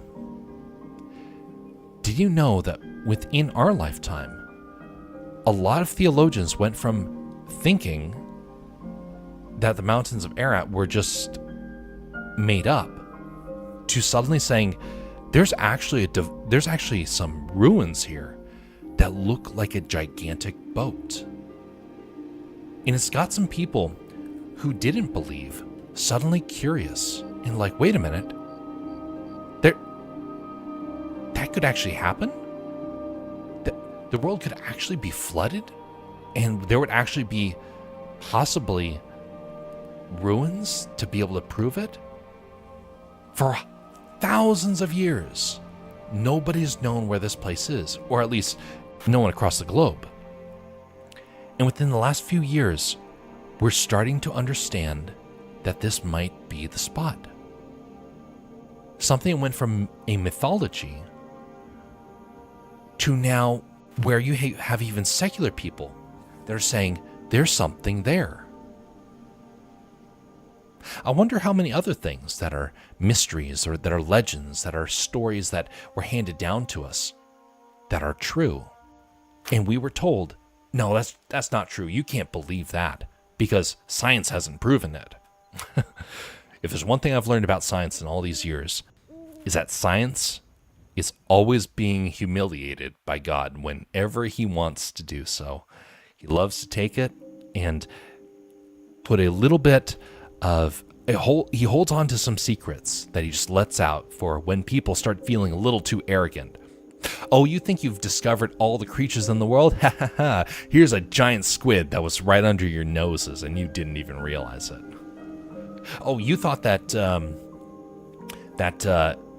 there could be no possible thing as a giant sea serpent? I'm going to just leave teeth scattered around rivers in Scotland. That makes you start wondering what incarnation this thing could have gone to. I'm going to leave sketches from all these people around the world preserved to come out at just the time when science starts becoming your God, and you'll be humbled. I do not trust science. I trust God, and I believe science will point us to God.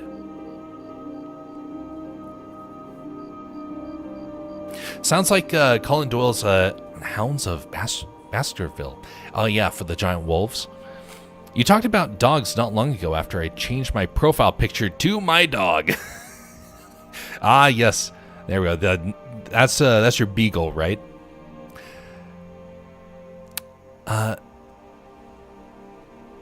Is just about all of our native... In just about all native cultures around the world, there are stories about a great flood in their creation stories. Science has been going back and forth about the Shroud of Turin. Yes, and I remember hearing recently that one of the people that went to disprove the shroud became converted as a result. He was like, this is too mysterious. I cannot argue this. I was like, wow, that's amazing. Actually, you know that the story of Ben-Hur, the author wrote it as a way to disprove Christianity, and he ended up getting converted by his own story. It's amazing to me, some of the conversion stories people have, and some of the moments of humility that comes into their lives. Let us always be, as best to our ability, humble, lest we be humiliated and God has to humble us instead.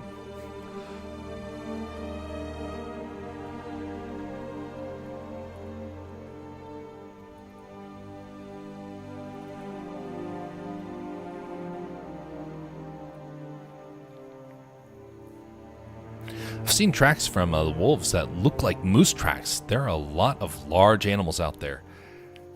And there's some rumored gigantic animals out there as well.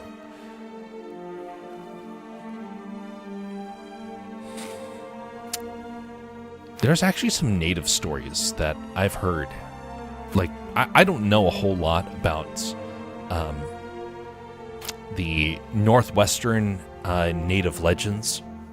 I have heard a couple of them, and I gotta say, there's some fascinating ones out there.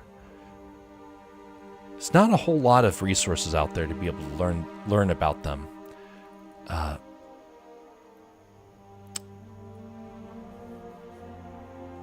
there's a couple that give me pause. There was a story about the conquistadors when they were traveling to South America, for example, and they came to the Incan kingdom, and they were taken to see their pets, and they took them to a giant cave where they kept their pets, and out came this lizard-like head that hissed at the conquistadors and opened up its gigantic mouth of teeth. The conquistadors screamed and ran away from the kingdom. And when they finally returned with an army, the people had left, and their creatures that they kept were gone. And we never were able to verify what that thing was. But the legends around there sound almost like some sort of sauropod, the long-necked dinosaur. And if that is indeed true, that's a legend that was considered just kind of commonplace once upon a time. And now we kind of mock it, but there's truth in there. The question is, where does the truth end and the legend begin? That's the hard part to try and figure out for a lot of things. Ben-Hur is one of my favorite films of all time. A lot of our stories start with when the animals could talk. Hey, I mean, Balaam's donkey could talk, so I mean, technically, that could be correct. Stories of giant animals of all kinds. Eagles too big enough to carry men. Sounds like the legend of the Thunderbird. Fish so large they outgrow lakes. That'd actually be something. I wonder what the story behind that one was. Fascinating. Beagle Mix, we guessed. He's a rescue mutt. Ah, yes. I remember that. Oh, leaks on Twitter say Disney's Avatar's coming with this update. Ah. That should be an opportunity to bring an end to the to the horrible murderous aliens in that story.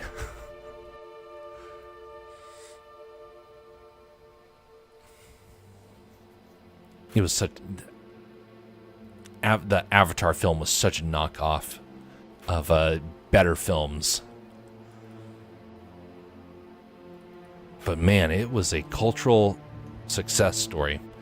It amazes me just how many people were like, absolutely love that story. Not as many as there was, though. The second film really caused a lot of people to lose their interest in it.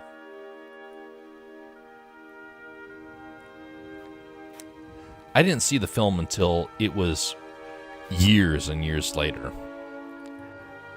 And by then, the interest in the film was already starting to subside.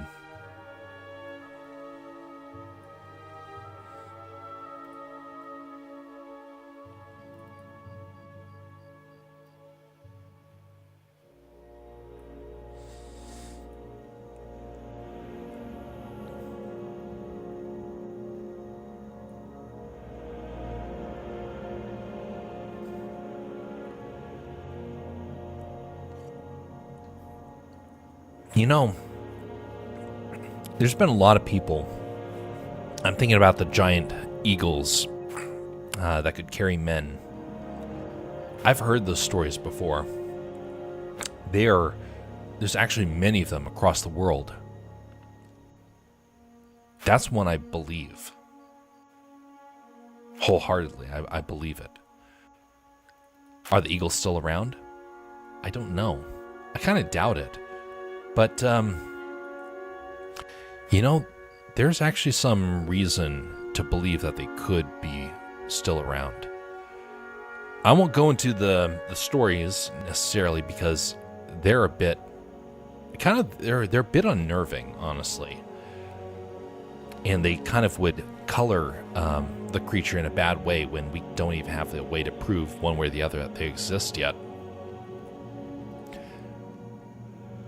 But it is a fascinating theory that there are still gigantic, kind of small plane-size eagles out there. And some people are still trying to find out where they are, and no one can kind of figure out their location.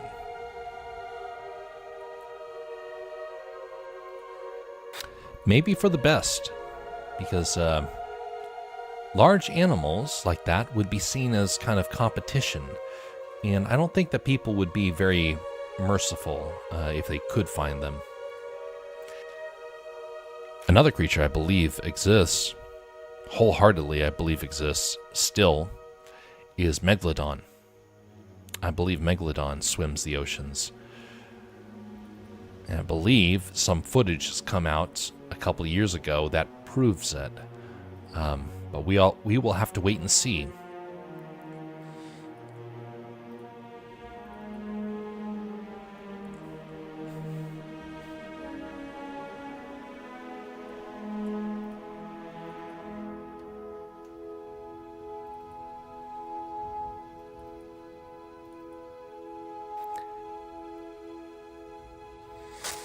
We're almost done with this font.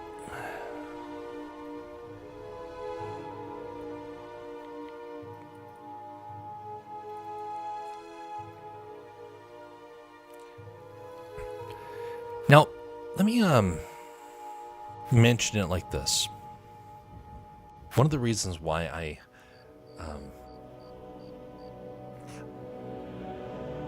so when I was younger, I believe wholeheartedly that I had a couple of encounters with large creatures, large unexplainable creatures. It happened 2 times for certain, and maybe a third. Why do I say maybe a third? Because I couldn't verify enough to know what it was.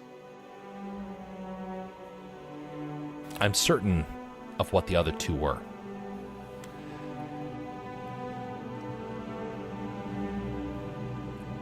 But I never laid eyes on them. Well, I take that back. I laid eyes on 1. But I heard both of them. And both of them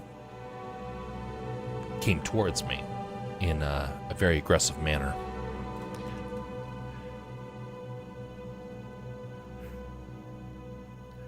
I didn't believe in monsters. I thought I didn't believe in cryptids.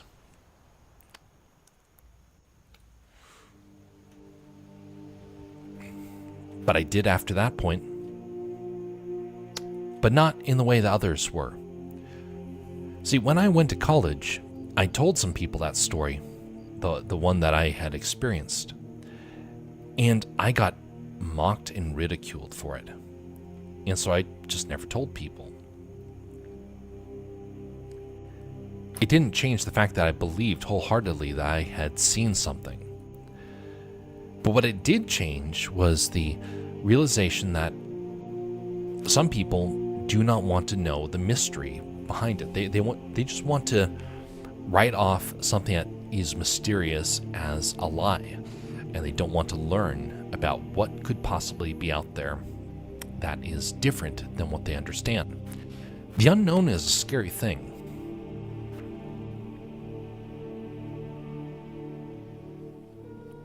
A lot of people in this world can't cope with something that is mysterious. Kind of understandable, because to admit that there's something that's powerful, that's large, that has the ability to stay hidden against all of your scientific knowledge and skills, that's a humiliating position to be in. It's a humbling position to be in. Fear of the unknown is real. Yes.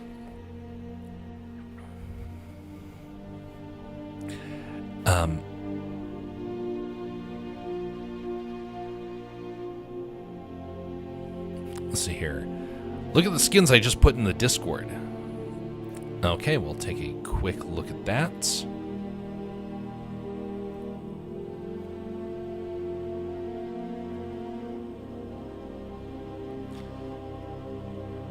Some of the new skins that are animal-based that are creepy.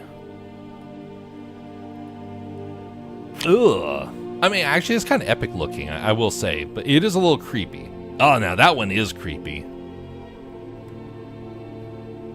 That's actually pretty tough looking. Kind of gangster looking. And that's just weird. Oh my.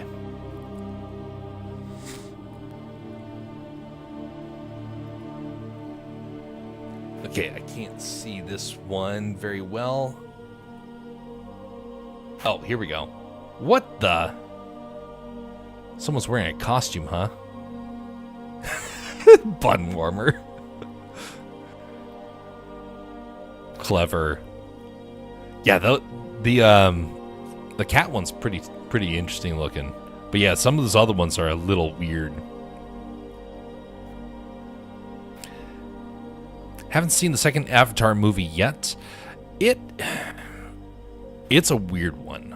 I saw it finally last year, and I did not like it. Mostly because I hate anything that makes humanity bad. And those films are like designed to say humanity is bad. We were chosen by God to be a blessing to the world that we were placed in. And so to see people in a movie mock that sort of role that we play, I can't get behind. Heroes of old could have killed off most of the large breed of animal over the world. Yeah, that is very true. And honestly, if you knew that there's a gigantic creature that lived nearby, you would kind of want to make sure that it didn't do so. You'd want to try and make sure that your home was safe. So I can't blame them for wanting to hunt them down, but it is a shame that now we don't have any ability to prove or disprove their existence in some cases. Like dragons, we will never know for certain if a dragon with like wings and fire breathing existed, because all the evidence was ground up, because all of the body parts were seen as like mystical, and so they would not take any sort of they would not like value any of it. They would just throw it all away. They'll all throw it into like medicines or whatnot, so you don't even have the bones really being properly preserved. And even if they did find bones, they would have ground them up like the Chinese do. All of the legends of people hunting down and killing large animals, the most dangerous animals out there. The ice bears from our stories is the only creature I've heard to have been seen in the last 100 years. Ice bears. I don't think I've heard that story before, Enigmatic. That is actually very curious to me. Where would I go about hearing that story? I've seen massive eagles and owls that just blew my mind. Fear of the unknown is real. I have some photos and tracks that make no sense. Discord. Okay.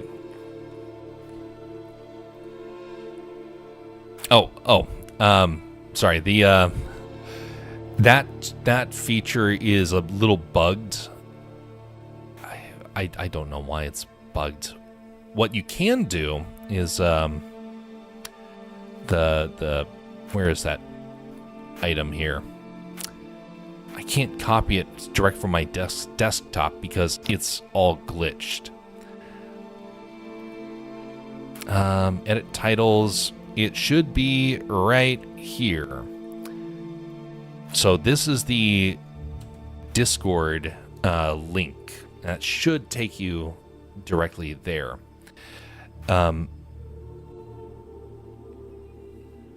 I would hunt it in a heartbeat if it would make my community safer. Dragons were probably seen as demonic and destroyed. Yeah. I mean, when you hear the story about what some of these lizards could have done, I mean, you can understand why people would have been afraid of them. I can't blame people for wanting to hunt them. I just find it a shame that now we spend the rest of humanity's history debating about whether or not they lived. That's the only thing that I grieve in that sense. But there are some massive creatures that I still do believe they're somewhere out there. Mekele Mbembe, the creature in the Congo, I believe is still out there. But it's in few numbers, most likely. And one that I've just recently come to start to believe is giant snakes. And you know what's really kind of whacked out? There's some people that are finding recent discoveries that basically would prove that these things do exist. And that's wild to think about.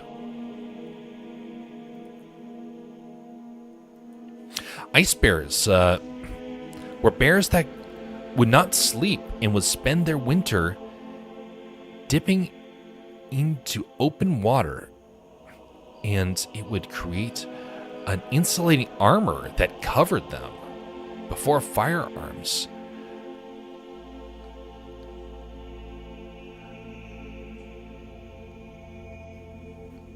The Quichin name was to be said out loud for fear it would come. Oh, that is interesting. Yeah, I've never heard that story before. But you know what? I can see how a legend like that could get born. You know, there's a type of bear, massive bear, that I could very easily see kind of having something similar to that happen. Huh. They shot the last one back in the 60s. Really? Where was it found?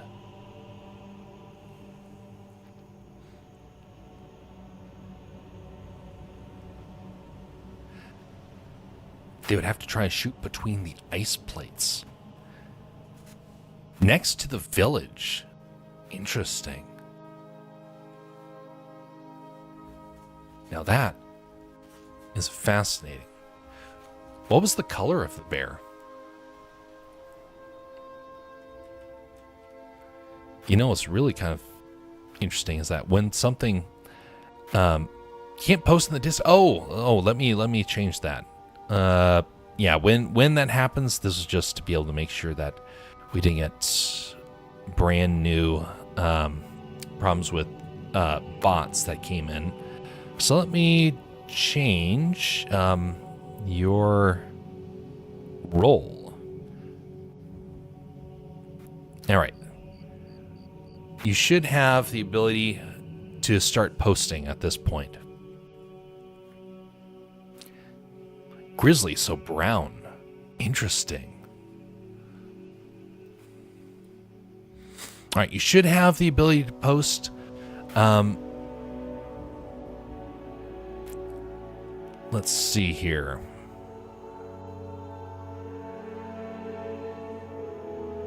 Oh wait, I gave the wrong one. What I meant to do was also this one. There you go. You should have full ability to do stuff now. I really need to figure out how to automate that, but I don't yet know how to do that. The fact that I know how to do anything with a Discord is a bit of a wonder. I like doing things from behind the scenes where you can actually like build with the gears of a tool. So kind of like when you code with a website, I want to do it from the root of actually coding every last little thing. Discord doesn't have that. It's all these like user interfaces, and it drives me crazy.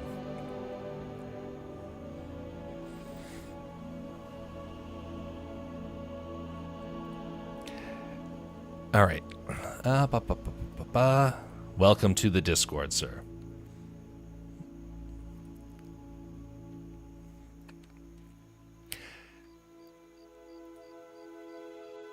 Oh, interesting. Well, now.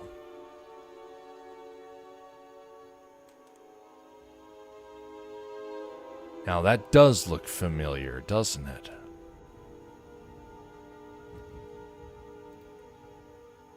Where was this one found? This, I assume this was around the village, right?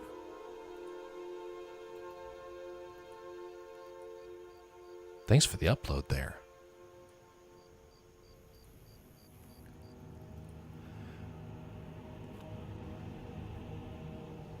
That is interesting.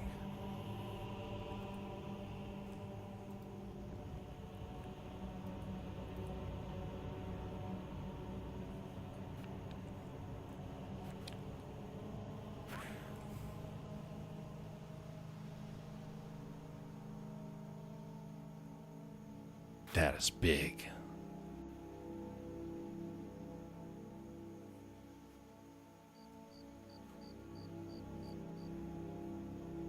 A few miles from the village.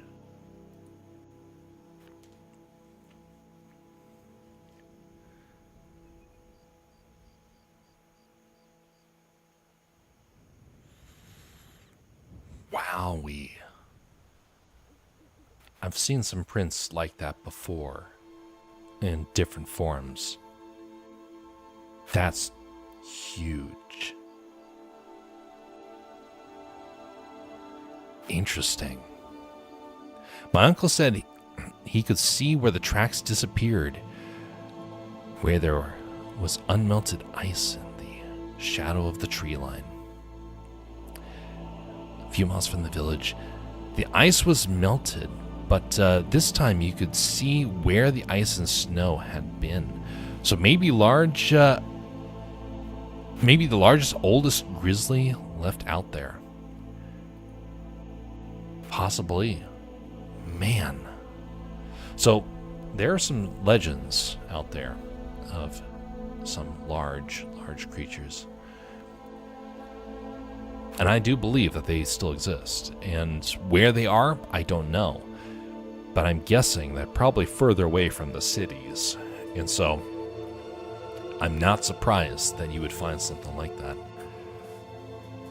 I would find it fascinating to actually see the creature that makes those. So, without going to the full story, because it's a long story, there was a time, and because it's already a story I've mentioned on stream before, for Late Night with Cap's stream, but I had two moments where I came across a Bigfoot. That is the creature that I believe wholeheartedly I encountered. Now, up until then, I had never even heard of that legend. I didn't even know that there was such a legend. And when I told folks that there was something that I encountered, I was usually greeted with not curiosity or, that's interesting. I was greeted with fear. And people could not listen to it. And I thought it was kind of weird. It's like, folks, this isn't like a monster. This is an animal. But the people that I heard the story could never separate the animal from the myth. And so very few people believed me when I told them that story. And it wasn't until I actually understood what about the legends that it all started to make sense for me. And that's when I realized, that could have gone really badly based upon the experience, because one of them was a bluff charge. I still remember the roar, and it was earth-shaking. It was so loud. The other time was in the south, and I was on a camping trip with scouts. The leaders had already gone forward, and I was walking back with the last group of students, last group of scouts, and there was no leaders with us. And the wall of kudzu suddenly shook from floor to ceiling of the tree, just shook. Something behind it had grabbed it. Now, at first we thought it was one of the kids playing a prank on us. But then it made sounds that no student could have been able to make. No kid could have been able to make. Not even an adult. And we screamed. It's the only time I've ever screamed for an animal like that. I turned and bolted with these other kids. And as we're running, the wall of the kudzu is shaking beside us as we hear the thing pounding on the other side of this wall. It could see us, but we could not see him. And we jumped over a gate and landed in the light of the campfire, shaken, and we had no ability to even tell people what it was that we saw. What it was that we had encountered and heard, because we never saw it. And there were some signs left later on in the following morning that the creature had walked among our tents. I never went camping after that. Hopefully you understand why. It was the most unnerving thing. But in retrospect, I still believe it was nothing more than an animal. It's just an animal that has some uniqueness about it that I don't fully understand.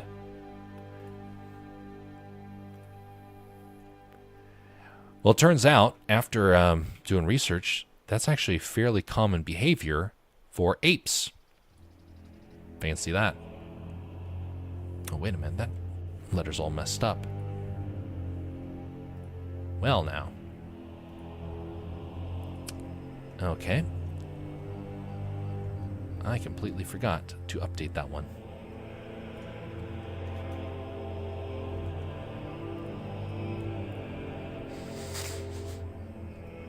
It would be interesting, though, about a bear leaving a footprint like that.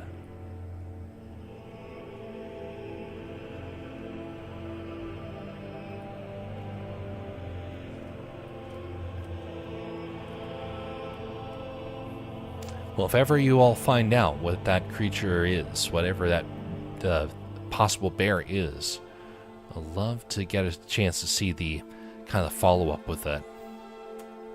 I know the chance of probably getting a photo of it is probably slim to none. Creatures like that are probably going to be super hard to see, but if ever it happens, I would love to see it.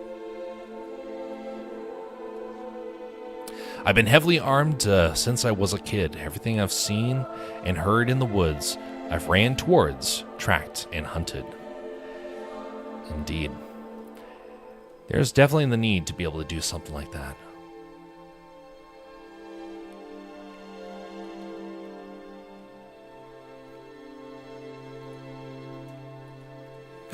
Something that not a lot of kids these days are taught. Understandably so. But I'll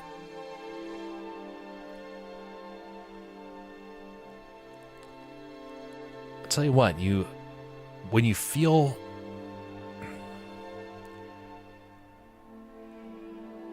there's the feeling of powerlessness in the presence of a gigantic creature is really something.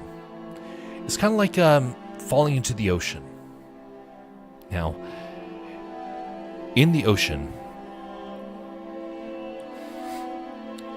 you are surrounded by everything that is stronger than you. Every move that you make can be thwarted by the smallest of creatures to the biggest of them. The more disconnected we are from our woods, more disconnected we are from standard ways of living, the more unnerved we can become with it. One day, I would love to be able to find the creature that I believe I heard, that roared at me, that chased me in the woods. I would love to be able to see it, get a chance to face it.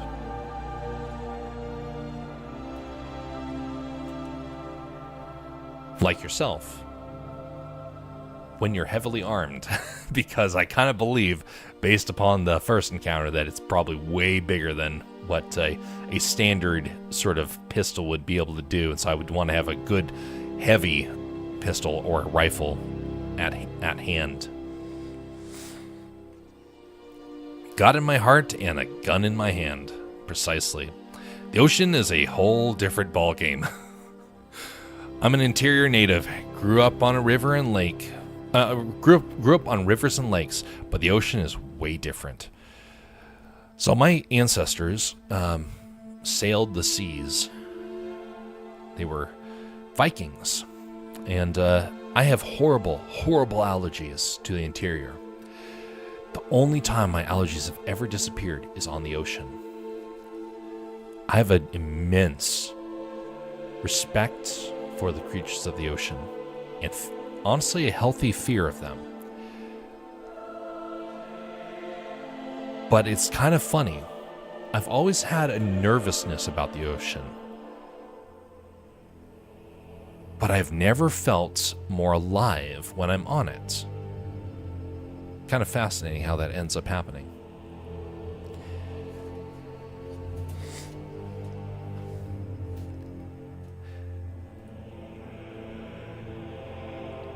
Picture was from 3 to 4 years ago.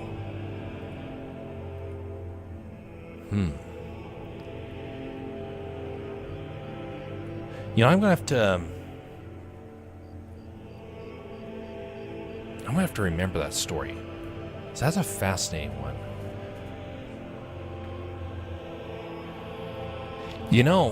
Actually, let's see here. Enigmatic. I kind of want to use that concept in a story.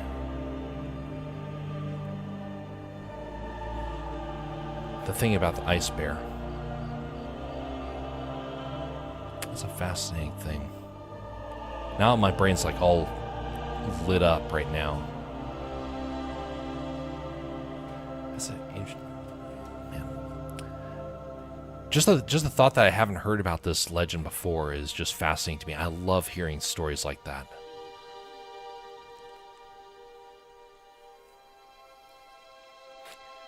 Reading books about the ocean when I was a kid, I could see myself called to the water if I had been born near the ocean.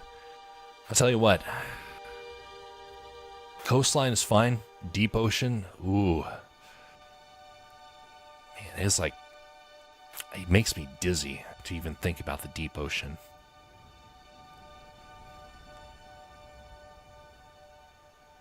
But whether you are in the forest, on the mountains, in the air, on the sea, or under the sea, God will guide you. And so I don't have a terrible fear in that sense, but it's more like just this realization that it's a tough place to be, and it has its hazards. And you never know the mistakes that you can make along the way.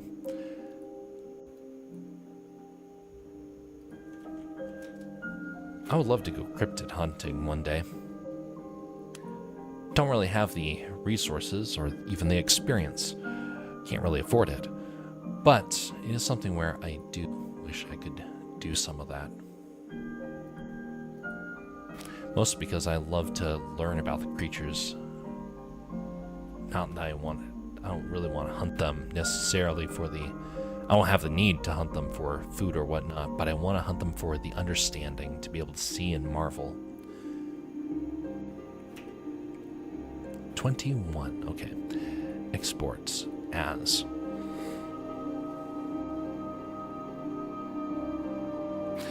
I've been wanting to make an animated video about the ice bear story I know since I was in high school 20 years ago. That would be very interesting. Get a chance to kind of see that concept in its kind of in full to the original story or whatnot. That would be very interesting. Honestly, I know a lot of people that would really, really enjoy that.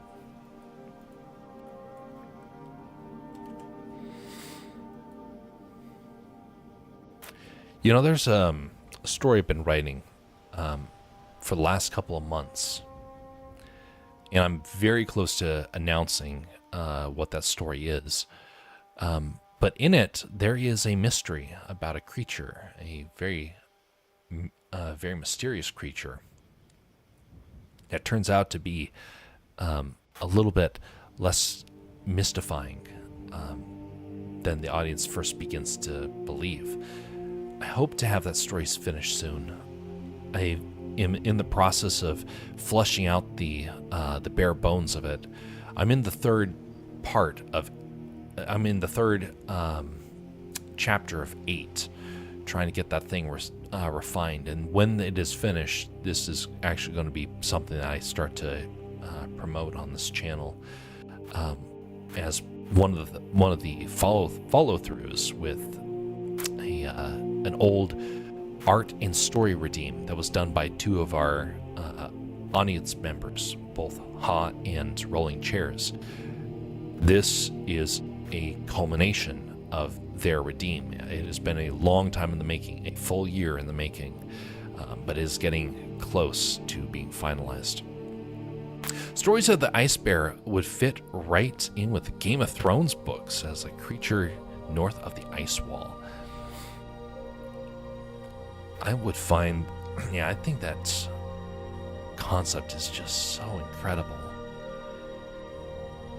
Much appreciated for the information on that, because I had no idea that legend existed.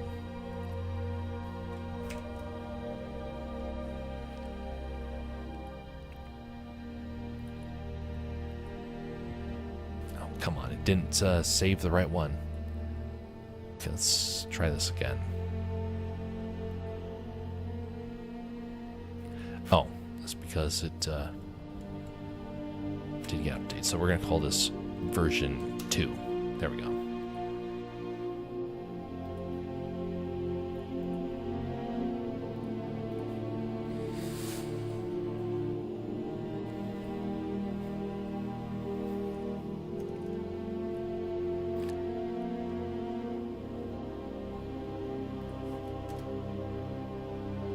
I still brought the wrong one.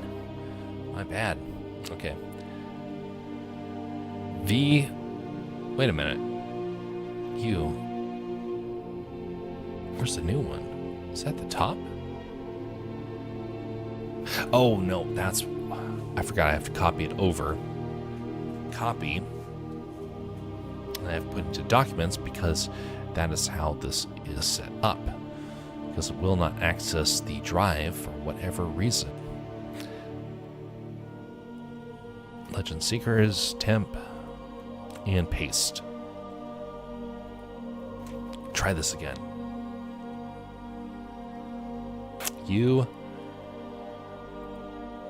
Copy.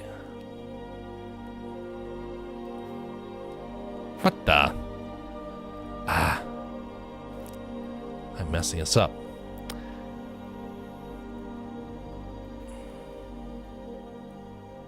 Why am I messing this up?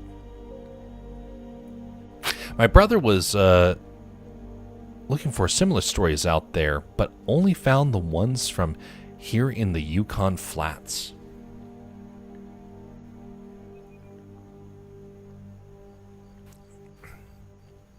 It does make you wonder about the stories that are out there. There's a couple of stories that I've heard from a little closer to where I am. And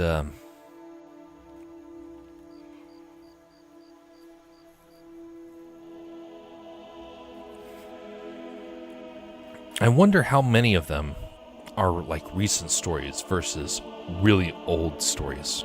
The older the story, the more confusing the legend can get. But to have one that's recent, I don't think I've heard of too many ones that are recent. Well, except for a couple of stories about Sasquatches around here. I have heard a couple of those stories, and I put a little bit of stock into them, not a ton, because it's kind of hard to be able to tell with some of the people around here. But I've heard stories about the giant eagles, or thunderbirds as some people call them. I've heard about legends about sea serpents around here.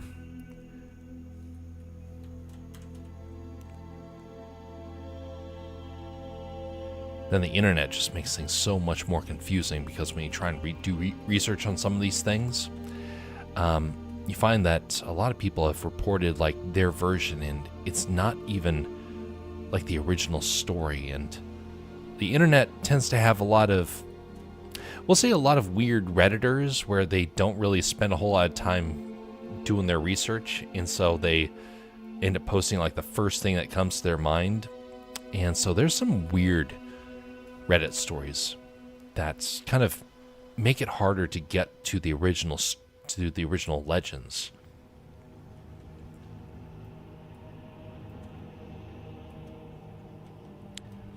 I'm going to Google search it again.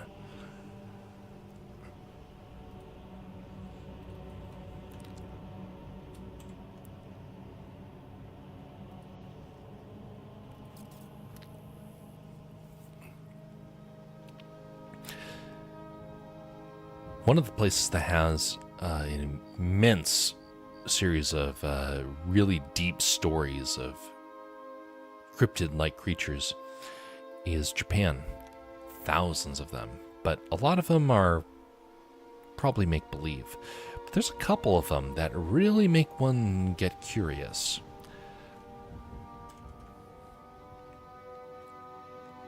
I don't know how many of them I would put into the category of possible or plausible, but I do think there are quite a few that we sometimes will joke about that, ironically enough, probably are going to end up being the true ones.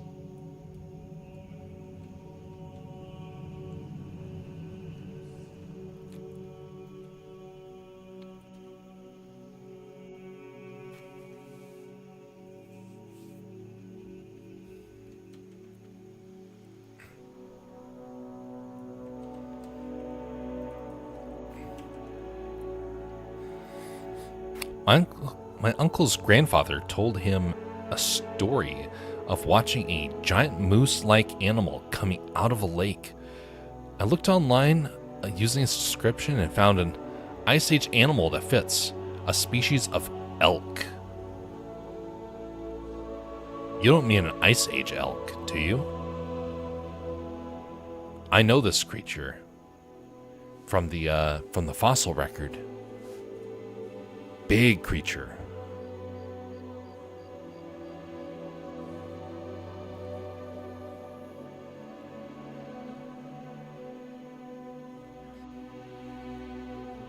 The antlers on that thing were gigantic. I can see why it would get confused as a moose.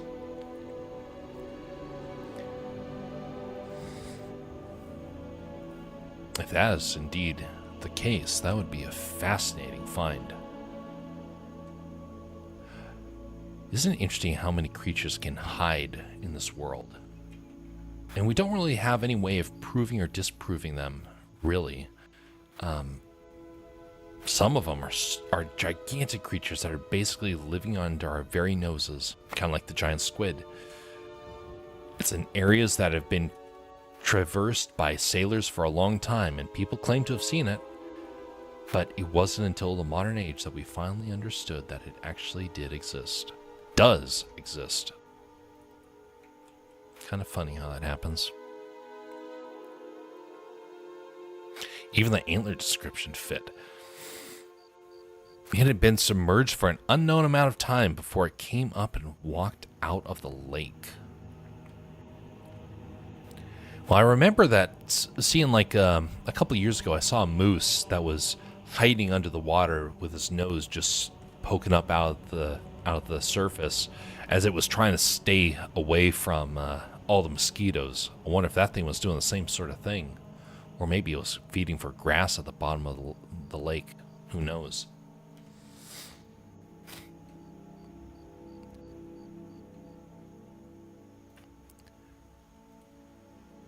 You get the benefit of being in an area where you can actually perchance see some of these creatures. My region doesn't tend to have a whole lot of that, and my work doesn't really have me engaging too many opportunities to encounter unique and mysterious creatures. But when my family was traveling across the globe, we definitely did a lot of that, where we got to encounter things that's like kind of hard to be able to even describe. But I noticed when we stopped traveling and we stayed in the same area, that's when those encounters seem to have stopped.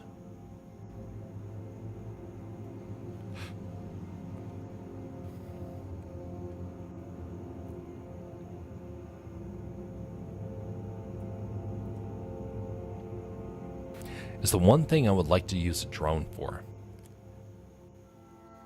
To do lightning scouting across an area and spot large creatures that maybe would hear you coming and leave before you get a chance to see them. I would love to be able to do that. Have like a loitering sort of drone, detecting for any sort of possible sighting, and then use a speed drone to zoom in really close to get some photos.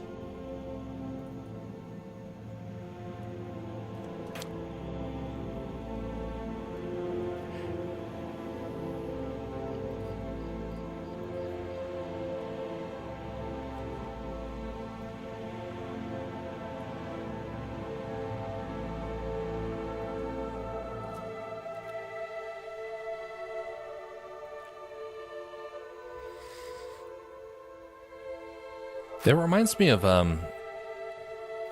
Stellar's sea ape that people claim he was like making up.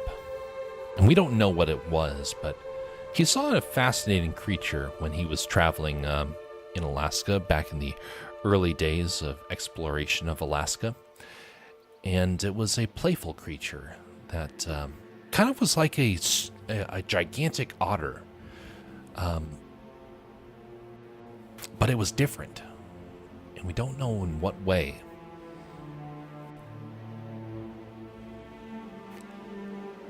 But some stories end up just getting forgotten about by most people in the world. And then I just marvel at the fact that God created a creature to stay in an area that would be a mystery for that region. And who knows what it actually was, but the mystery still endured.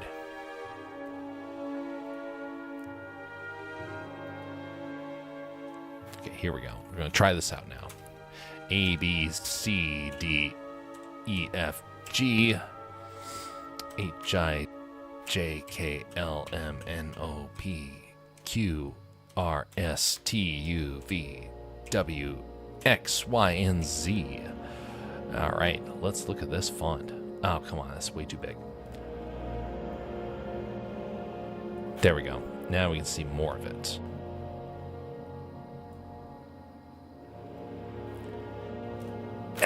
The weight on it is not correct. There's some that I messed up on the weight on some of these. Dagnabbit. I'm going to have to correct those at a later time. I'm going to save this font for use in the here and the now. But I'm going to definitely be correcting some of these font elements, because this is unacceptable for it to be this way. Why is it cutting off those letters? Can I view the top? Okay, I can view the top and can view down here. Perfect. Because like the tail right here, it's this right here, the G is the wrong weight. And I kind of want everything to be more around the weight of the G. Phooey, that's going to be a bit extra work. Well, it's still going to do the job. So we're going to bring things to a close. I'm going to save this font, and so I can send it. Oh, wait a minute. Wrong one. Here. Okay, come over here. Save. We're going to put it over here. We're going to bring this to a close, and let us see who is out there that is possible to be rated. Story said it had leather-like skin, not long hair. Really? Only difference from the ones I found online. Could it be suffering from an illness?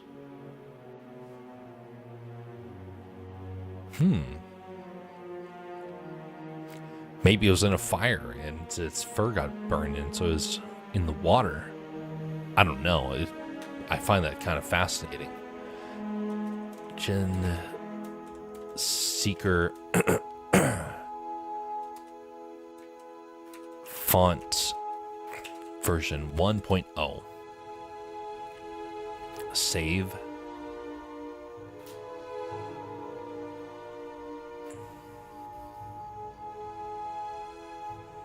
And now we're going to export this font.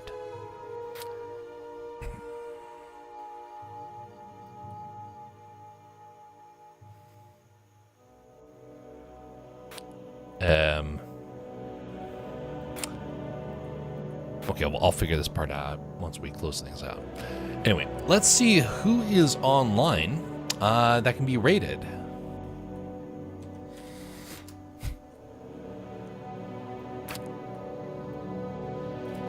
All right, so we have quite a few people out here right now. It's like everybody is streaming right now. Wow. It's some of the most choices that I've had in a long time. All right, let's see here. Because we're doing something for D&D, let's I think we're going to be going over to Havid Fair for tonight, maybe? Yeah, let's go over to Havid Fair. He's doing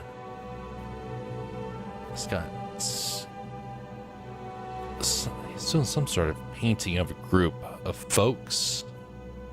Not really sure what the artwork is. Most of our stories had a point, like a parable, a lesson to be learned. Yeah, that is definitely the way to tell a story. Every story should have a point to its telling. All right, folks, have a wonderful evening and morning, everybody, wherever you are. Just a reminder to be civil to one another. And we're going to be going over to show some civility to Havid Fair. Thanks again, Enigmatic, for the raid and for the stories as well. Much appreciated. God bless. Same to you, sir. Same to you. We're going to be back tomorrow, folks. Just one last reminder. We have this, the Blender Challenge. I don't know how many people are going to be participating in it, but we're going to still give it a shot. It'll be myself, if nothing else. And next time around, we'll probably have more people for it once people start understanding like what the concept is. All right. We're going to start the raid for over here. We are not going to bother on the Rumble side, so we're going to just close it out over there. And to everybody else, thank you for coming by. Consider liking or disliking the video as you see fit. I accept either because that means that you were not a bot. And so it is much appreciated, though, all the same. Okay, starting the raid to Havid Fair.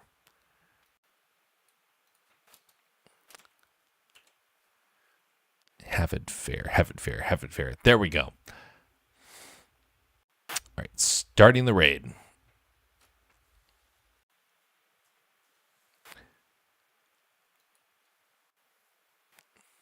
Huh, it's weird. The sound all cut out here.